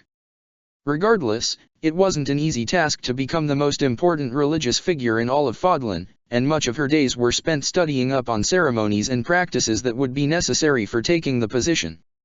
And one thing she certainly didn't expect she would have to learn when becoming an archbishop were hymns. The religious songs she recalled from choir practice were never really something she took much interest in, but luckily enough, her prior practice meant she remembered the actual hymns from last time around fairly well, even if she didn't actually sing them before. So now that she actually was giving them a try, she could follow the words just fine as she softly sang in front of the gathered clerics of the church, doing her best to keep steady all the while. Though as she sang, she couldn't help but feel slightly annoyed as she distinctly remembered Rhea never actually joining in with the choir. A part of her briefly wondered if Rhea could even sing before remembering that she had direct evidence that the archbishop could sing, right after she fused with Suthies the first time around. Byleth wasn't going to think about that since the memory of waking up with her head in Rhea's lap made her feel awkward. Regardless, she had other things to do aside from studying and singing, such as combat training to make sure she was prepared for anything when it came down to it. Sure, the knights were meant to be her bodyguards, but she wasn't about to let her own skills get rusty, and combat practice was certainly much easier for her as she sparred against the Ashen Wolves and the knights. Though she still ended up having a bit of trouble focusing. You need to practice your fundamentals, she couldn't help but note as she clashed swords with Yuri, earning an amused huff from him. Here I thought we were supposed to be training you. We are, it's just, you have too many wasted movements. I get that you fight in a way that's supposed to be hard to follow, but if you aren't careful, you're going to end up tiring yourself out. Heh, I'll keep that in mind, Yuri replied as their spar came to an end. Though the way he performed an extra flourish before sheathing his sword gave Byleth the feeling he wasn't really planning to listen to her. Good work out there, Byleth. Make sure to get some rest and then you're up against me. Balthus stated with a grin as she sat down and took a canteen that Happy offered. Gotta say, Chatterbox, you look a lot better dressed like this. Shame you can't wear this outfit as your official bishopy clothes, Happy said, a small grin on her face as Byleth blushed. Ah, well, it's just what I'm used to training in, Byleth responded, looking down at the shorts and shirt she usually wore under the rest of her gear. She hadn't bothered putting on the full set, especially since they were at the tail end of summer and it was fairly hot out. It's gonna be pretty funny if any of the delegates see that you're actually pretty jacked under those robes, Happy continued. You could probably wrestle a crawler. Why would anyone wrestle a crawler? Somewhere in the Empire, Shay sneezed, before flashing away as she nearly let her guard down against the crawler she was fighting. She made a bet she could beat it barehanded and she was gonna win, so Casper had to do her chores. Back with Byleth, she did a few stretches to wind down from her combat practice with Balthus, mainly consisting of him running her through various drills before taking her on hand-to-hand while she tried her best to avoid getting distracted by his very buff chest. It really wasn't fair to her confused emotions that he went around shirtless so often. Regardless, she had other stuff to do too. Aside from her studies and her trainer, Byleth had decided to take up a lot of her old hobbies from the first time around to get back up to a skill level she felt comfortable with. That included fishing, cooking, and gardening, though there was a slight feeling of weirdness now that she knew the people working around the monastery happened to be secret cardinals. At least Iris was nice about letting her use the kitchen to practice. That aside, she'd also spent some time brushing up on her fundamentals, like utilizing different weapons and forms of magic, and, of course, teaching Cyril how to read and write. Well, Cyril and a few other people from Abyss, because literacy tended to vary among common folk and a lot of the people in Abyss were the type who wouldn't know how to read or write the common language of Fodlan. Though she wasn't alone in doing so. Can anyone read what is on the board? Flayn asked, pointing at the chalkboard. While said Nabatean wasn't really allowed near Byleth, she still snuck into the lessons to help out. Speaking of Flayn, she seemed to have had a change of attire. While her new clothes were still pretty big for her size, they were now the silver and purple of the Ashen Wolves. Byleth couldn't help but smile whenever she saw her having fun with the wolves, though she was pretty sure Seath was going to hold a grudge for corrupting her. "I would like to buy 3 apples, Cyril said, struggling a bit with the words. "Good work, Cyril," Byleth praised, smiling at him. "Ah, thanks, Professor," he replied, earning a much brighter smile from Byleth. She forgot how nice it was to be called that. As she kept her smile up, Byleth felt, for the first time in a long time, that she really was ready for what's to come. Chapter 15, Meetings and Greetings. Byleth was nervous. She felt confident before, but the closer it got to the day the delegates arrived, the more nervous she got. She was starting to get used to being nervous, but getting used to something didn't actually help with it, as she was also discovering. "If you're going to be the Archbishop, you'll need to stop fidgeting," Seath chided. Byleth frowned back at him, but he wasn't wrong. She needed to get some control over herself. It was just really difficult. "Do I need to stand in the Great Hall here this whole time?" she asked, trying to avoid pulling at her gloves. "It's the reception hall, not the Great Hall, and the delegates are arriving today, so you'll need to be here when they get here," he reminded, and she tried her best not to sigh there. Or screech. Screeching felt like it might be worse but also feel better, somehow.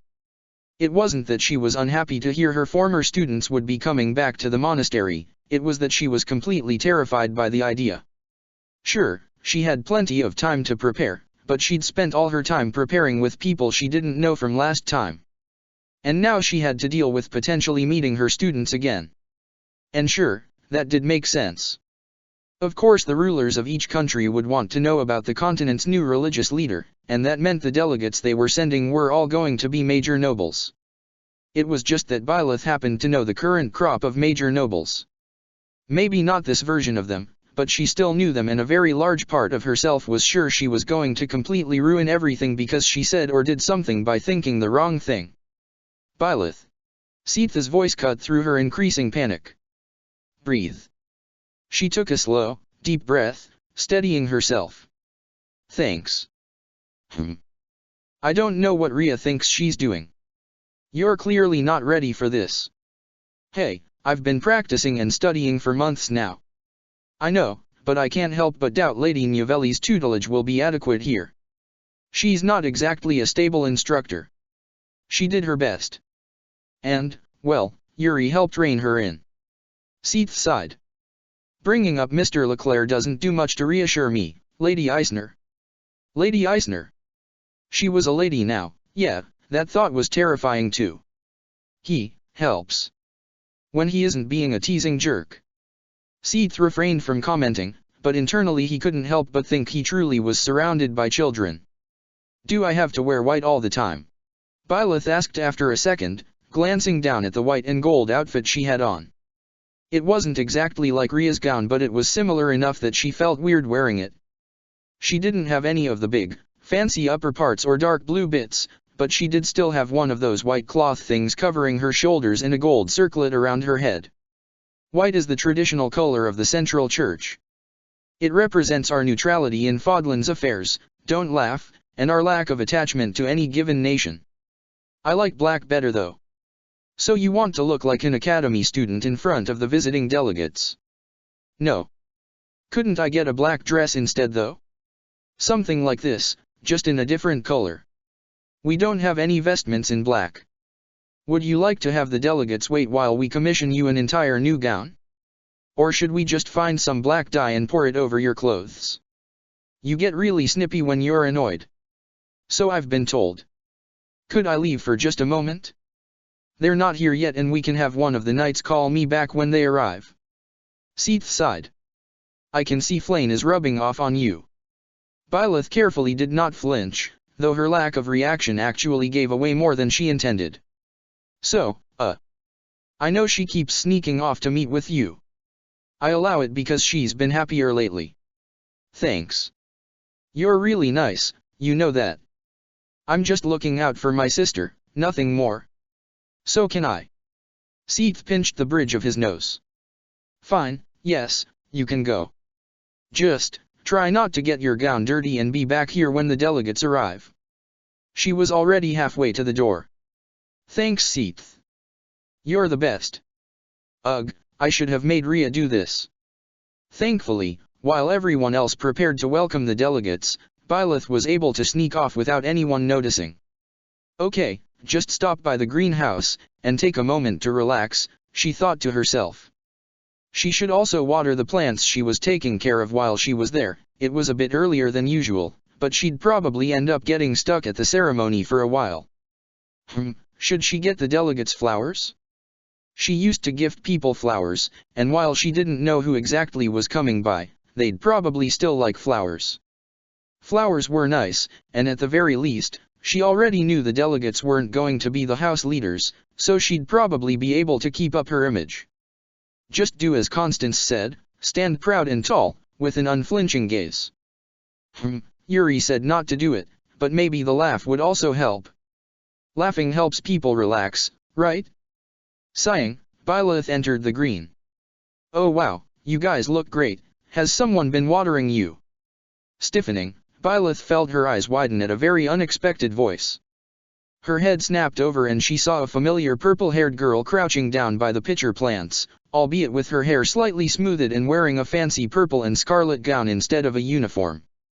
Sorry I wasn't able to bring you guys with me, everything was so hectic so I didn't dash. Byleth really didn't mean to, but as she tried to back out, she ended up stumbling over her feet and dropped the watering can she had brought, the loud noise making Bernadetta squeak as she looked over at Byleth. I am sorry. I know I should have. Blinking, Bernadetta watched as the green-haired girl stared at her in visible panic, before immediately turning and running away from her. Is that what I look like? Byleth, meanwhile, was mentally cursing herself for outright running away from Bernie of all people, but she really didn't expect to see anyone so soon, and the fact that it was one of her students, not her students, she didn't teach them this time. She needed to remember that and probably stop running before she collided with someone. Which she very nearly did before she stopped herself. Whoa, what's the rush? Sorry, I was just... Byleth paused, then looked up at the very familiar redhead she nearly ran into. No need to apologize. I don't mind beautiful women running into me. But I'd prefer to have them run into my arms. Byleth stared at Sylvain. He was about the same as ever. The clothes were different, a fancier maroon doublet for their meeting, presumably, but yeah, about the same otherwise. And now she was thinking about all the times he ever flirted with her. All the very poor attempts at flirting. Yeah. Sure. Sorry. I was in a hurry, like you said. No, that's not quite what I said. I said you were in a rush, he corrected, and the grin on his face said he just had an idea, and if you're that interested in a rush, how about spending some time with me? Why the hell did Faerghus send him? Should she take this as an insult? She felt like it was an insult. Sylvain. Stop harassing the priestesses. Oh, there was Ingrid. Well, that made sense, where one went, the other was sure to follow. I'm sorry you had to deal with this idiot, miss. Hey now, I'm an official delegate here, Sylvain complained with a grin on his face. Should you really be insulting me in front of the church staff? I should when you're making an ass of yourself. I thought you would take this seriously. Don't worry, I'll be good when we actually meet the new archbishop. Prospective archbishop, Byleth corrected, she's not the new one yet. My mistake. Hey, have you met her yet, Miss Priestess? Is she cute? Ingrid slapped his arm, glaring up at him as he chuckled. You'd better not act like this when we actually meet her. She sighed, then looked over at Byleth as the archbishop-to-be took note of Ingrid's emerald doublet and white pants, contrasting and matching Sylvain's outfit. I'm sorry, again. Could I do something to help make it up to you? Byleth did her best not to smile. Actually, yes, do you think you two could escort me to where I'm going? If it wouldn't be too much trouble. Of course. Ingrid said with a smile, it's no trouble at all. Sure, I'm always up to help out a beautiful lady. Though her smile soured with Sylvain's response. Where are you going? To the reception hall. I assume you two know the way. Of course.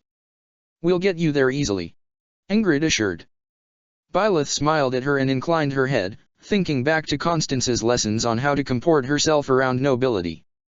My thanks to you, Dame Galatea. Oh, you know who sorry to correct you, but I'm not a knight, she said a little sheepishly, even though she was dressed like one. Not yet, at least. Byleth smiled before walking ahead of the two nobles, letting them fall in behind her as she took the lead. She could see why Rhea acted all mysterious. This was actually pretty fun. She could do without Sylvain staring at her ass though. Judging from the faint noise of discomfort he made, Ingrid just noticed and elbowed him. So, are you participating in the ceremony today? It's not really a ceremony so much as it is an introduction before the meeting, Byleth answered, though I guess it's a little ceremonial. And yes, I will be participating. Oh yeah? I didn't think there'd be that many priests involved. No, there's not many. Just me and Seath, really. Most of the church is either working with Lady Rhea and the cardinals for the transfer of power, or out doing things with Captain Geralt. He's been pretty unimpressed with the current crop of knights. Geralt? As in the blade breaker Geralt? Ingrid asked. He returned to the monastery. Yes, it was shortly after the academy closed actually. Oh wow, Leonie must be pretty angry. That girl wouldn't stop talking about him while we were here, Sylvain said as he shook his head. Shame she probably won't be a representative. Who knows, maybe when the academy opens up again, she might be able to join again and get to meet him.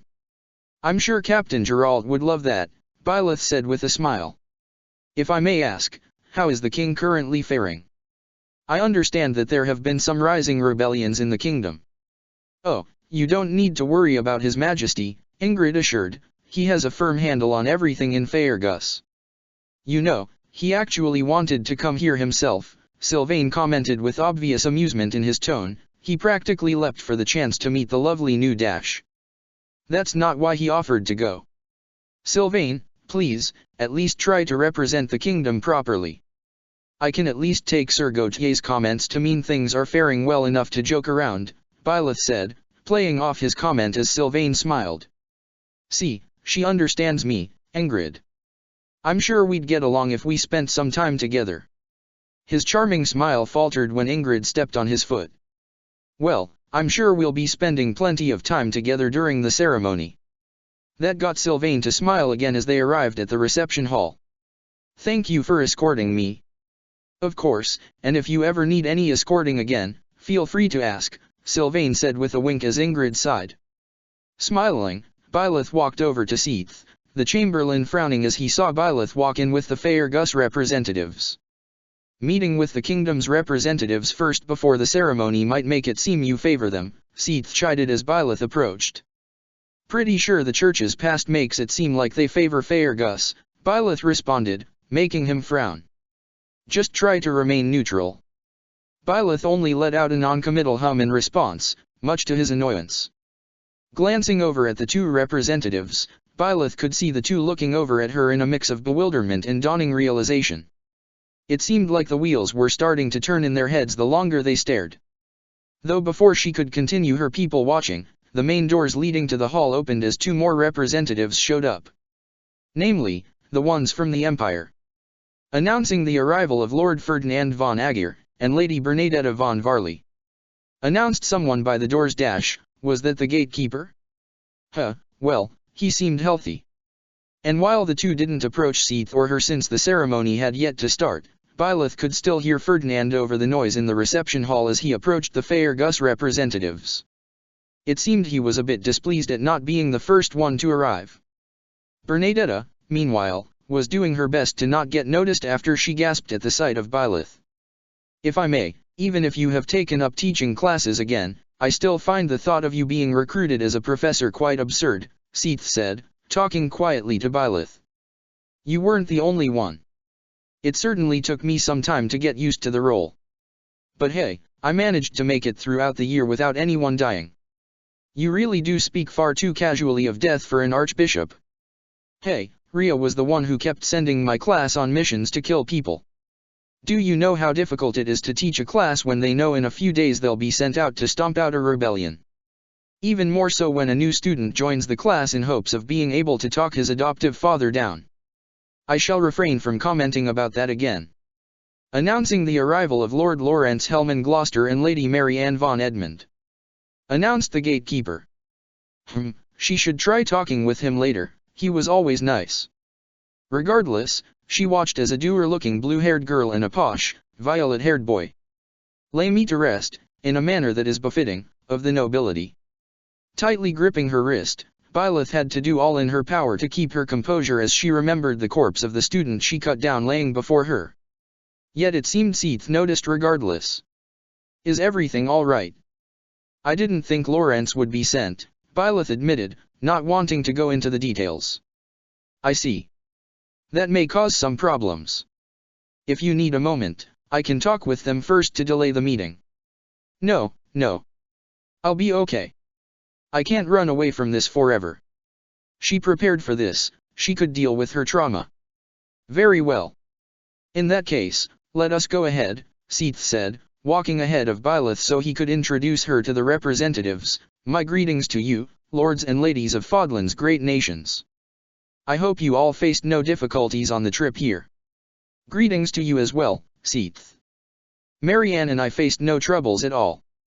I trust all has been well in the monastery in our absence. Lawrence asked as Byleth ignored the blood running down his chest. It has been quite hectic, but all has been well. And what of the rest of you?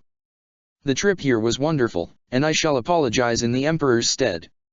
She wished to be here as well, but as she is dealing with unrest in the Empire she could not come, Ferdinand said, a smile on his face, but I, Ferdinand von Aegir, newly ascended Duke of Aegir and duly appointed acting Prime Minister of Adrestia, shall endeavor to properly represent the Empire.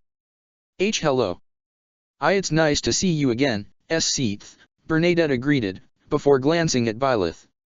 And I'm so sorry if I bothered you earlier. Did something happen? Seath asked, glancing at Byleth. Nothing, I was just surprised to see someone in the greenhouse, she answered, trying not to fidget. You if I can ask, are you the one who was watering the plants? Yes, gardening is a hobby of mine. Thank you then, I was worried I would come back and see that they all withered away, Bernadetta said, trying her best to hide the slightly giddy smile on her face. Sorry to interrupt, but Sylvain and I wanted to apologize again. Ingrid said, bowing towards Byleth. Yeah, sorry. I hope I didn't anger you, my lady, Sylvain said, bowing as well. Seath glanced at Byleth. It's nothing to worry about, she assured, Sylvain and I almost ran into one another, so he's worried he might have accidentally hurt me. Is that so? Seath asked, well aware of Sylvain's nature. Yes, now, I believe we have a ceremony to begin. Byleth asked, getting Seath to relent. That we do. Standing at attention, he faced the former students. Delegates from the Kingdom, Empire, and the Alliance, I am honored to introduce you to the new Archbishop, Lady Byleth Eisner. And that caught most of them off guard, aside from Ingrid and Sylvain who were really hoping that the new Archbishop wouldn't declare war on the Kingdom for harassing her. Oh, my apologies. If I had known you were to be the new Archbishop, I would have properly introduced myself, Lawrence said, before bowing deeply to her. On behalf of House Gloucester and the Alliance, I, Lawrence Helman Gloucester, fully support your ascension as the new Archbishop, Lady Eisner. My father also sends his support, and I will pray that the goddess keeps you safe, Mary Ann added as she bowed her head. And on behalf of the Empire, I, Ferdinand von Aegir, do so swear to you that the Empire shall assist the Church in whatever way they need. It is only right we pay you all back for your help with the former regent. What he said. Bernadetta squeaked, which wasn't exactly what she was supposed to say, but Byleth subtly stepped on Seath's foot before he could speak up. The kingdom shall also stand by the new Archbishop. If you have a need for our blades, then you need only ask, Ingrid said, saluting before bowing before her, with Sylvain following suit, deciding to keep his mouth shut for now. I gratefully accept your greetings and support, Byleth began, trying to keep to the script, It is my humble wish that the Church of Syros may continue to enjoy the friendship of Fodlan's great nations as we enter this new era. Okay, good, she made it through that without stuttering. What came next? Oh shit, what came next? She was completely forgetting. Seath cleared his throat. Yes, thank you all for your continued support. And in the spirit of that support. Oh. Right. Why yes, I believe, no, I had this, what was it? We will be returning to the cathedral now so the nations of Fodlan may. Yes. Pledge their support in front of the goddess, that was it. Byleth took a slow breath, trying to ignore the heat at her face and the fact that far too many people were staring at her right now. Shall we go then? Of course. Well, at least Ferdinand wasn't put off by her complete crack in composure. It would be an honor for I, Ferdinand von Aegir, to escort you, your grace. I cannot agree more. Lorenz cut in, smiling in a way he probably thought was charming. I, Lorenz Hellman Gloucester, would be more than happy to lead the way.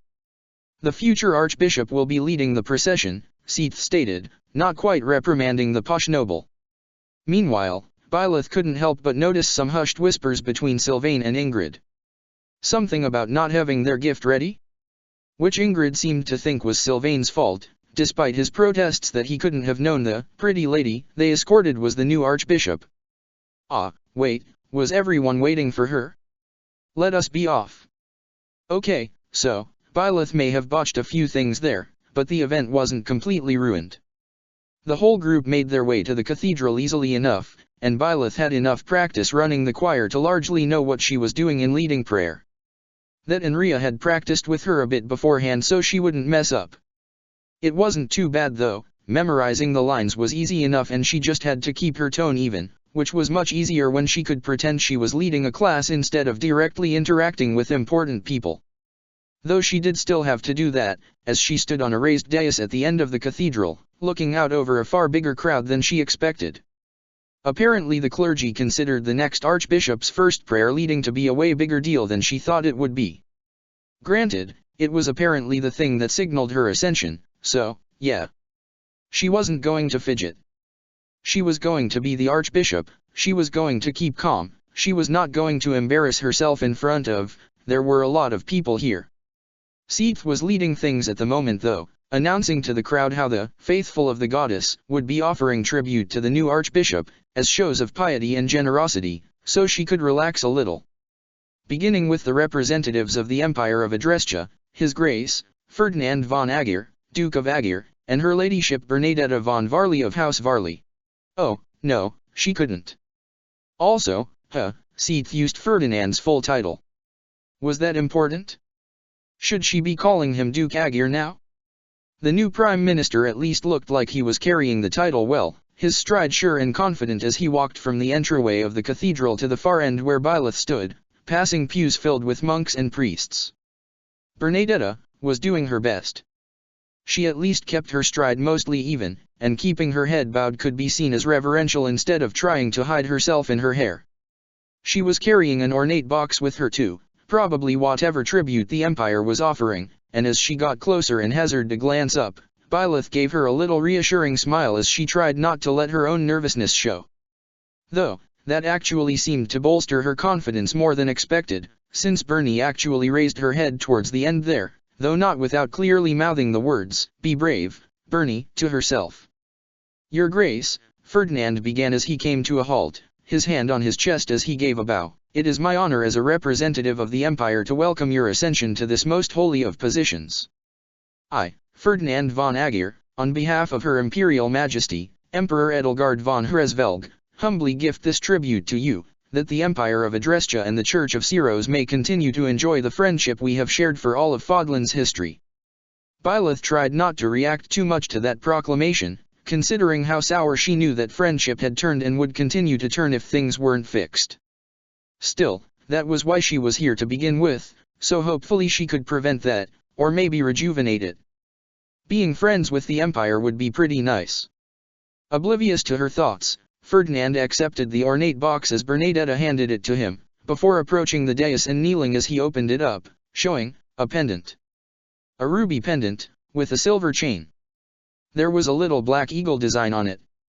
Byleth was not going to cry. She wasn't. She definitely wasn't going to cry in front of the entire church and gathered nobles, even if she couldn't help thinking back to the pendant Edelgard gave her for her birthday in her previous time. My thanks to you, Duke Aegir.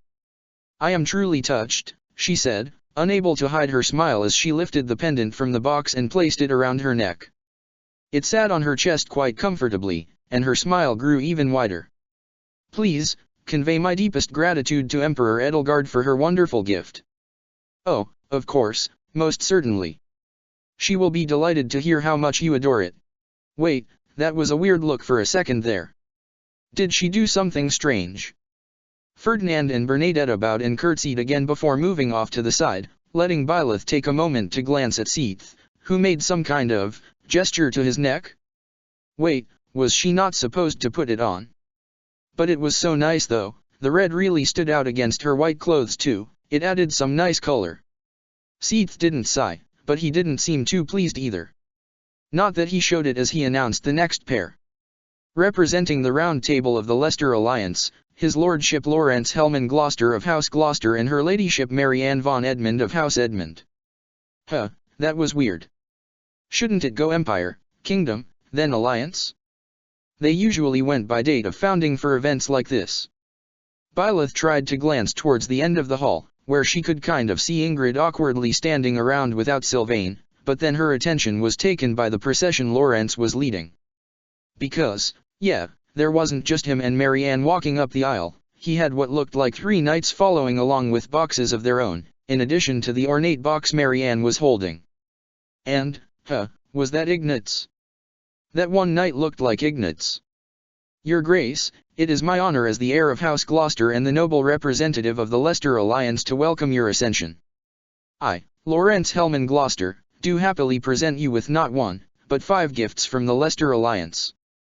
For we are not one royal house, but 5 equal nobilities. Oh, wow, he was really trying to show up the empire.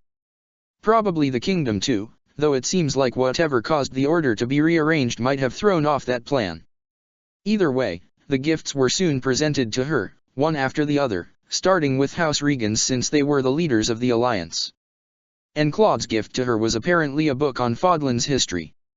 Well, that was nice of him, she should give it a read later.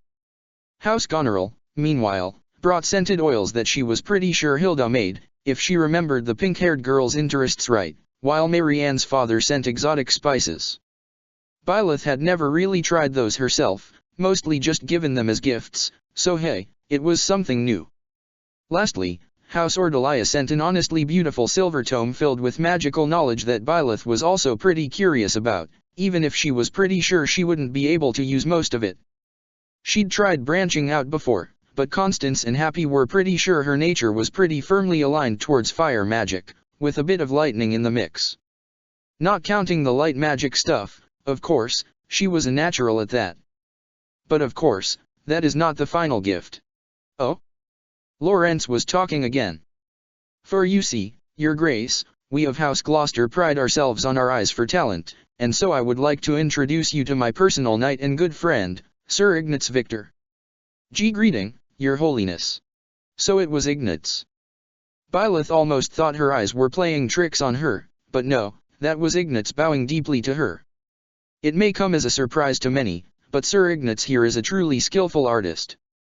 And so, I, Lawrence Helman Gloucester, do humbly offer his services in painting a portrait of Your Grace. Oh, She didn't expect that.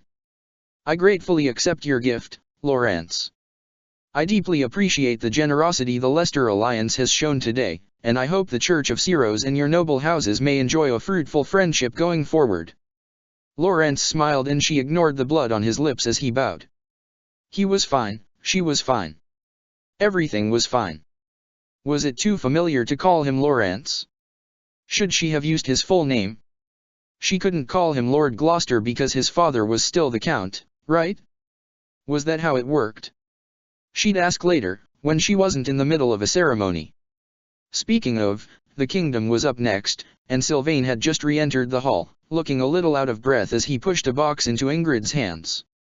It was admirable that Seath didn't even let a hint of his obvious disapproval show on his face.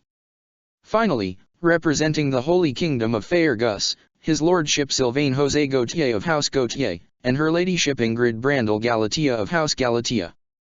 Byleth had to give Sylvain and Ingrid some credit.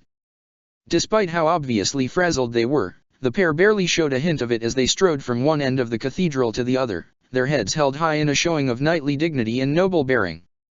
Your Holiness, we the noble scions of House Gautier and House Galatea humbly greet you on behalf of His Majesty, King Dimitri Alexander Bladded, sovereign ruler of the Holy Kingdom of Faerghus and protector of the faith. Sylvain actually sounded pretty impressive there too. It was pretty noticeable that he wasn't following up on how the other greetings had gone though.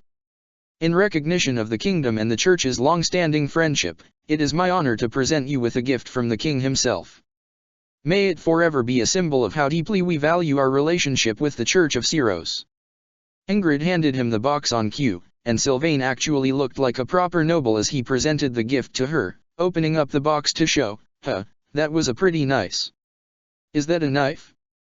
Seath asked in a tone that sounded less like he was genuinely asking, and a lot more like he was genuinely offended.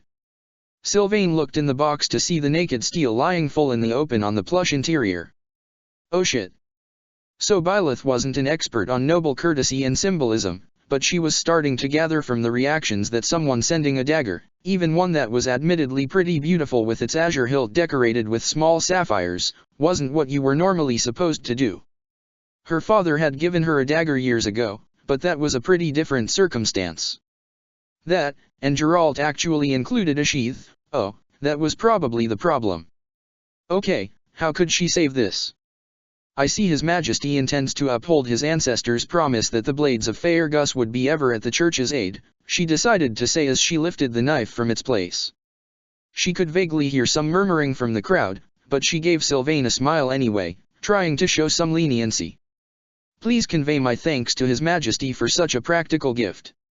Does it come with a sheath? I will, Your Grace. And, I have to apologize, because it doesn't seem like His Majesty remembered to pack one. No matter then. She could kind of slip it in the folds of her gown here, there was enough of a belt to hold it. Thank you very much. Sylvain nodded, a little shakily, before Ingrid practically dragged him off the floor. Thus concludes the ceremony, Seath noted, still watching the kingdom nobles with some disapproval, before he turned towards the crowd. Thank you all for your attendance, and may the goddess guide you. Okay, good, that was over. Now for the hard part. Direct social interaction. Check the description for the links to the author.